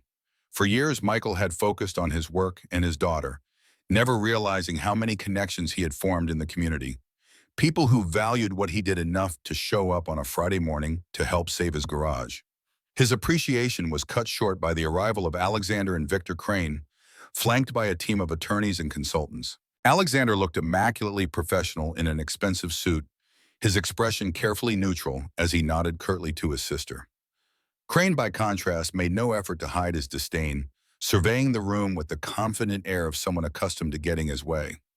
As everyone took their seats, Michael noticed a surprising addition to Alexander's team. An elderly man in a wheelchair positioned beside him, frail but dignified in appearance. "Who's that with your brother?" Michael whispered to Olivia. She followed his gaze, her eyes widening in surprise. "That's Judge William Bennett, our father. I didn't expect him to be here. He's been in poor health for years and rarely leaves his care facility."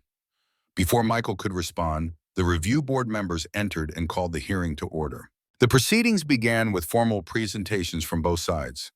The Historical Society representatives presenting their findings on the garage's significance, followed by Westfield's team arguing for the economic benefits of their development.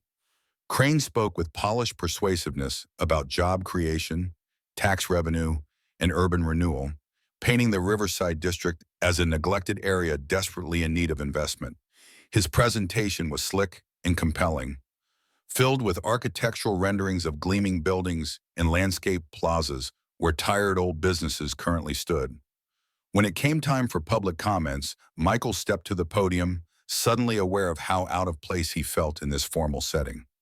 He had prepared remarks about the garage's history and significance, but looking out at the room full of faces, some supportive, others skeptical, he set his notes aside and spoke from the heart. "3 years ago, I lost my wife in a car accident," he began, his voice steady despite the painful memory. "In the aftermath, when everything felt broken, I threw myself into restoration work, taking things that were damaged and making them whole again. It wasn't just about fixing cars, it was about proving that broken things could be repaired, that what seems lost can sometimes be saved." He paused, gathering his thoughts. "That garage isn't just a building or a business to me. It's where my daughter learned to be brave again after losing her mother. It's where I rebuilt my life one carburetor, one transmission, one restoration at a time. And I've recently learned it's also where two families' histories intersect, the Reynolds and the Bennetts, connected through a place that has served this community for over 60 years. Michael glanced at Olivia, drawing strength from her encouraging nod. "I understand progress. I understand change. But I also understand value that can't be measured in dollars or square footage. That garage represents craftsmanship, continuity, and community. Qualities that are increasingly rare and worth preserving, not just for my sake or my daughter's, but for everyone who believes some things deserve to endure." As he returned to his seat, a murmur of approval rippled through the preservation supporters. Even some of the board members seemed moved by his words. Olivia squeezed his hand briefly, a gesture of solidarity that didn't go unnoticed by her brother, whose expression tightened in response. The hearing continued with technical arguments about zoning regulations and preservation criteria. Dr. Kaplan presented compelling evidence of the garage's historical significance, including photographs of it as one of the original Route 66 service stations and documentation of its continuous operations since the 1950s. Westfield's attorneys countered with arguments about property rights and development needs, questioning whether sentimental attachment to an old building should supersede economic progress for the entire neighborhood. As the presentations concluded, the board chair announced they would take a 30-minute recess before deliberating and rendering their decision. People began filing out of the courtroom for a break, the tension in the air palpable. In the hallway, Michael found himself face-to-face with Alexander Bennett, who had stepped away from his team to approach him directly. "Reynolds," Alexander acknowledged with a nod that wasn't entirely hostile. "You spoke well in there. Passionate without being melodramatic. A difficult balance to strike." "Thank you," Michael replied cautiously, unsure where this conversation was heading. Alexander glanced toward his father, who was being attended to by an aide nearby. My father insisted on coming today. He hasn't taken an interest in family business in years, but when he heard about this case, about the garage's connection to my grandfather, he was determined to be here. This information surprised Michael. I didn't realize he knew about the situation. Neither did I, Alexander admitted. Apparently, Olivia visited him earlier this week. She showed him the photographs and told him the whole story. He paused, something shifting in his expression. My father remembers the garage from his childhood. He says Thomas used to take him there on Saturdays, let him hand over tools while he worked on cars. It was before the law firm, before the Bennett name meant anything in this city. The personal connection seemed to have affected Alexander, humanizing what had previously been just another business transaction to him. Your sister cares deeply about your family's legacy, Michael observed. Yes, Alexander agreed, his tone thoughtful. Though we sometimes disagree about what that legacy should be. He straightened, professional demeanor returning. Good luck with the board's decision, Reynolds. Whatever happens, you've certainly made your case compelling. With that, Alexander returned to his team, leaving Michael to wonder if perhaps the man wasn't as coldly calculating as he had initially seemed. The recess ended all too quickly, and everyone filed back into the courtroom. The board chair called for order, then delivered the news they had all been waiting for. After reviewing the evidence presented today, along with the written recommendations from the State Historical Society and the Route 66 Association, this board has determined that the property at 1427 Riverside Avenue, currently operating as Reynolds Restoration and Repair, meets the criteria for historical designation under City Ordinance 47.2 and State Preservation Statute 18.6. A cheer went up from the preservation supporters, quickly silenced by the chair's gavel. However, she continued, we also recognize the economic development concerns raised by Westfield Developments. Therefore, our ruling includes specific provisions.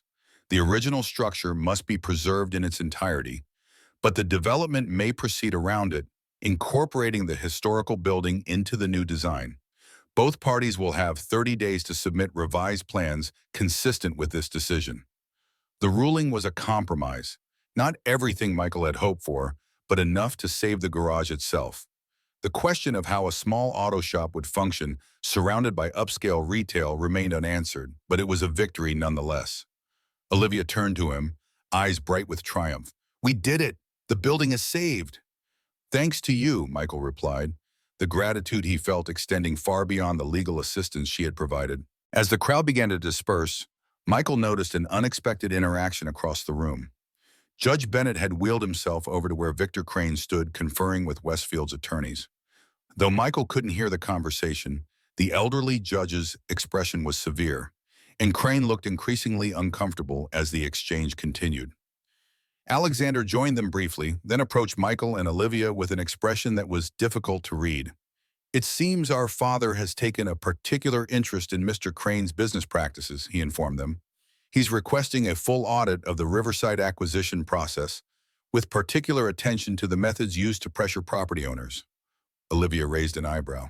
Dad still has considerable influence with the State Bar Association and the District Attorney's Office. Indeed, Alexander replied dryly. A fact Victor is being reminded of quite forcefully at the moment. He hesitated, then added, I've decided to buy out Crane's interest in the project. His approach to business isn't compatible with the Bennett name, as our father has rather bluntly pointed out. The news was unexpected, suggesting a shift in the project's direction. Before they could discuss it further, Alexander's phone rang. He checked the screen, then excused himself to take the call. Did you know your father would intervene like this? Michael asked Olivia once they were alone. She shook her head, a hint of wonder in her expression. Not exactly. I hoped showing him the connection to his father's legacy might soften his position on the preservation issue, but I never expected him to take on Crane directly. Dad was a feared judge in his day, known for his ethical standards and zero tolerance for corner cutting. I guess some things never change. Their conversation was interrupted by Alexander's return, his expression uncharacteristically hesitant. Olivia, Michael, that was the architect for the Riverside project. In light of the board's decision, I'd like to propose an alternative approach. He took a deep breath, as if the words didn't come easily. Rather than trying to work around the garage, what if we made it a centerpiece of the development? a functioning restoration shop that also serves as a Route 66 historical exhibit and classic car showcase. The suggestion caught them both by surprise. "You want to feature the garage?" Michael asked, not entirely trusting this sudden change of heart. "From a business perspective, it makes sense," Alexander explained. "The Route 66 connection gives the development unique character and tourist appeal. We've been looking for a distinctive angle to set this project apart from standard retail developments. This could be it." Olivia studied her brother skeptically. "And this sudden inspiration has nothing to do with Dad's intervention?" Alexander's mouth quirked in a reluctant smile. "Let's say it helped clarify my thinking about the kind of legacy I want to build versus the one our grandfather established." He turned to Michael.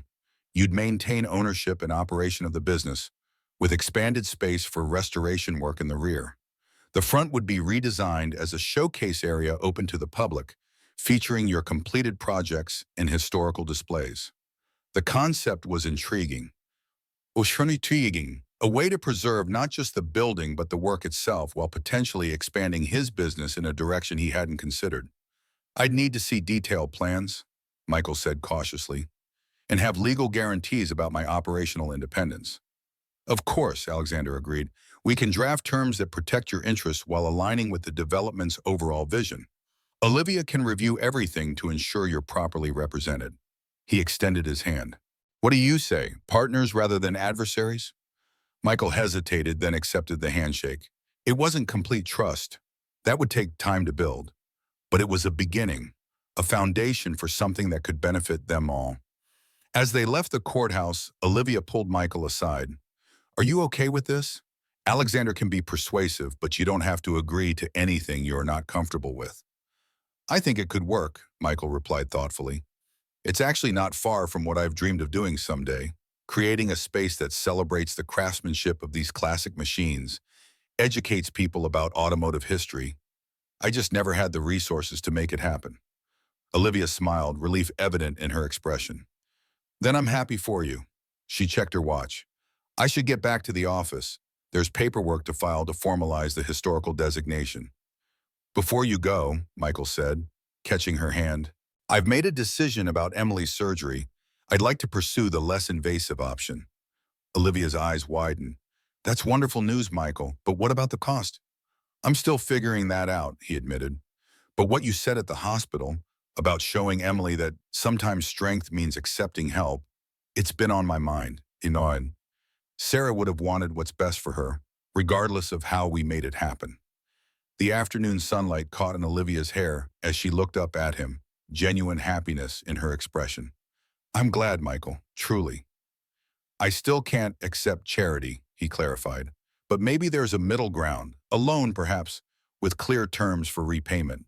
Something that preserves my independence while acknowledging that I can't do this alone." "We'll figure it out together," Olivia promised, the simple statement carrying a weight of possibility that extended far beyond Emily's medical needs. As she walked away, Michael felt as if a burden had been lifted. Not removed entirely, but shared in a way that made it bearable. The garage was saved, Emily's surgery would take the less invasive route, and somehow amid all the chaos and conflict, he had found connections he hadn't been looking for but desperately needed. The next weeks passed in a whirlwind of activity. Alexander proved true to his word, bringing in architects who specialized in historical preservation to develop plans that would maintain the garage's integrity while integrating it into the larger development. Michael found himself genuinely excited about the possibilities, envisioning a space where his restoration work could reach a wider audience, where the craftsmanship he valued could be appreciated by more than just classic car enthusiasts. Emily's pre-surgical preparations went smoothly, with the less invasive procedure scheduled for the following month. The financial arrangements had been worked out as Michael had requested, a formal loan with reasonable terms, documented legally to maintain the clarity he needed. It wasn't pride, he had explained to Olivia, but a lesson he wanted to teach Emily about responsibility and integrity. On a golden Saturday afternoon in late October, Michael was closing up the garage when Olivia's Mercedes pulled into the driveway, Madison waving enthusiastically from the passenger seat. Behind them came a second car, a rental that Emily and Mrs. Parker had taken to the airport to pick up Olivia's mother, who was visiting for the weekend. We brought picnic, Madison announced as she bounded from the car, clutching a wicker basket almost as big as she was. Mom said we're celebrating, but she wouldn't tell me what. Michael raised an eyebrow at Olivia, who shrugged with a mysterious smile. I thought the occasion deserved something special. Emily emerged from the second car, racing to greet Madison with their now customary elaborate handshake, a complicated series of high fives, fist bumps, and finger wiggles that never failed to make the adults smile. Dad, we got Mrs. Bennett from the airport, and she told me stories about when Madison's mom was little, Emily reported excitedly. Did you know she used to take apart clocks to see how they worked? Just like I do with the car parts you give me. Olivia's mother, Catherine, approached with the elegant grace that seemed to run in the Bennett family. In her 60s, but still striking, she had Olivia's intelligent eyes and direct manner. So you're the famous Michael Reynolds, she said, extending her hand. I've heard quite a lot about you from both my daughter and my granddaughter. It's nice to finally put a face to the name. Michael welcomed her warmly, touched that Olivia had wanted him to meet her mother. It felt like a significant step, an acknowledgement that whatever was developing between them had reached a level that warranted family introductions. The impromptu picnic was set up in the small grassy area behind the garage, where Michael sometimes took lunch breaks on nice days. The girls spread out a blanket while Olivia unpacked containers of food far more sophisticated than Michael's usual sandwiches.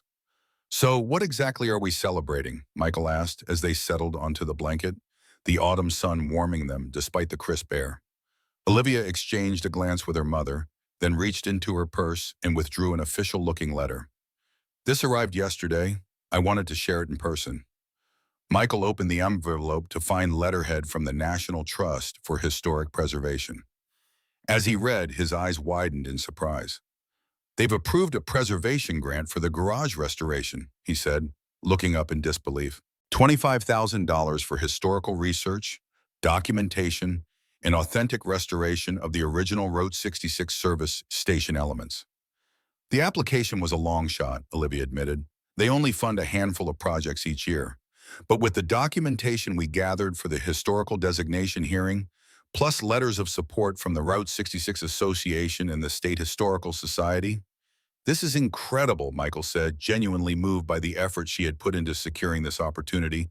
It changes everything for how we can approach the restoration. And, Catherine added with a knowing smile, I believe it coincidentally matches a certain medical expense you have been concerned about. Michael looked between mother and daughter, understanding dawning. The grant would cover the case of historically accurate restoration, freeing up his own funds for Emily's surgery, a solution that maintained his independence while solving the financial challenge. You orchestrated this, he said to Olivia, admiration in his voice. She shook her head. I just found the opportunity and submitted the application. The garage's historical significance did the rest. It deserved to be recognized and preserved properly. As the adults discussed the implications of the grant, the girls had wandered a few yards away, heads bent together over Madison's sketchpad. Their giggles and whispered consultations suggested a secret project in the works. What are you two plotting over there? Olivia called, her tone light with affection. Madison looked up, excitement written across her face. We're designing our family crest. Your what? Michael asked, amused by the unexpected answer. Emily bounced over, dragging Madison with her to show the adults their creation. The drawing showed a shield divided into quadrants, each containing elements that represented their blended interests. A classic car, an artist's palette, a law book, and a heart with a small bandage on it. See, it has things from all of us, Emily explained earnestly. The car for Dem, the art stuff for Madison, the law book for Ms. Bennett, and the heart is for me because of my surgery, but also because everyone says I have a big heart like my mom did. The innocent creation, this imagining of a combined family unit, created a moment of tender awkwardness among the adults. Catherine hid a smile behind her hand, while Michael and Olivia exchanged glances that held equal parts surprise and something deeper, something neither was quite ready to name. It's beautiful, girls, Olivia said finally, her voice gentle, very thoughtful to include something for each of us. Can we hang it in the garage, Madison asked, so everyone can see it's a special place for both our families? Of course, Michael agreed, his throat tight with emotion. It'll have a place of honor. As the afternoon continued, Michael found himself watching Olivia with her mother and daughter. The easy affection between them, the gentle teasing, the shared references to family memories. It reminded him of what Emily had lost when Sarah died, the maternal presence that no father, however devoted, could fully replace. Yet here they were, creating something new. Not a replacement for what was lost, but a different kind of connection, unexpected and valuable in its own right. The girls had seen it first, with the unfiltered perception of childhood. The adults were still finding their way, navigating complicated histories and responsibilities, but moving steadily towards something that felt increasingly right. Later, as they packed up the picnic and prepared to leave, Olivia lingered behind while her mother took the girls to the car. "I hope the surprise wasn't overstepping," she said, a hint of uncertainty in her voice. "I know how important your independence is to you." "It was perfect," Michael assured her. "Thoughtful and practical, just like you." He hesitated, then added, "And bringing your mother to meet us, that meant a lot, especially to Emily." Olivia smiled, the setting sun casting a golden glow across her features. "Mom's been curious about the mechanic who restored more than just cars, as she puts it. She likes you, by the way. She can be a tough judge of character, so that's high praise." "I'm honored," Michael replied with a smile. "And what about you, counselor? What's your verdict on this mechanic?" The question was light, but the undercurrent was anything but casual. They had been dancing around the growing connection between them for weeks, both cautious for their own reasons. Michael's lingering grief, Olivia's past relationship wounds, their shared concern for their daughter's emotional well-being. Olivia stepped closer, her expression softening. "My professional opinion is that he's stubborn, principled to a fault, and far too modest about his many talents." Her voice lowered slightly. "My personal opinion is that he's the most genuine man I've met in a very long time, and I'm increasingly glad that his garage needed saving." The moment stretched between them, filled with possibility. Michael reached out, gently tucking a strand of hair behind her ear, a simple gesture that felt monumental after years of keeping everyone at arm's length. "Emily's surgery is next month," he said quietly. "Once that's behind us, once I know she's okay, maybe we could have dinner. Just the two of us this time."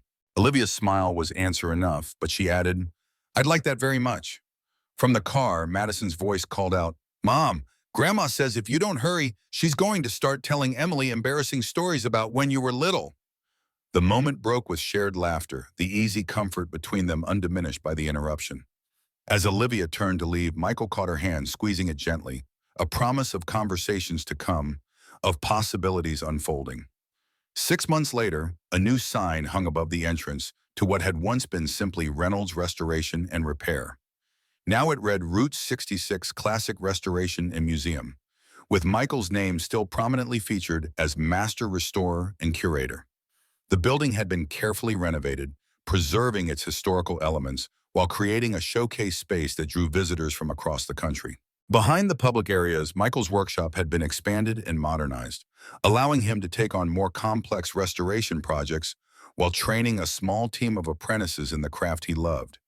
The business was thriving in ways he had never imagined, combining his passion for restoration with a new role educating others about automotive history. Emily, fully recovered from her successful surgery, had become an unofficial tour guide, delighting visitors with her encyclopedic knowledge of classic cars and the history of Route 66. Her heart, now properly repaired, seemed to have room for all the new people and experiences that had entered their lives. On a perfect spring evening, Michael closed up the museum portion of the building and headed to the private garage area in the back, where a special project awaited him.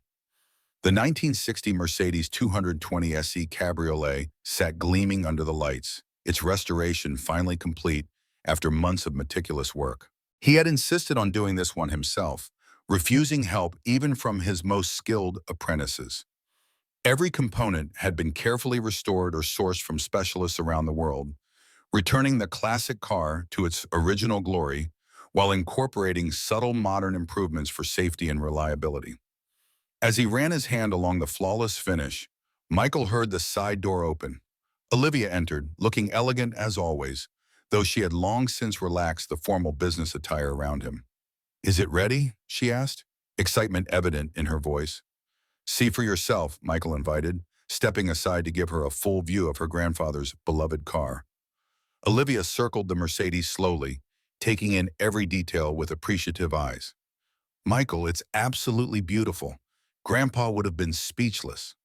I found something during the restoration, Michael said, opening the glove compartment. It was tucked behind the original owner's manual. He handed her a faded photograph she hadn't seen before. Thomas Bennett standing beside the car the day he purchased it, his young son beside him, both beaming with pride. Dad never mentioned being there when Grandpa bought it, Olivia said softly, tracing the image with her finger. There's an inscription on the back, Michael noted. Olivia turned the photograph over to find her grandfather's handwriting.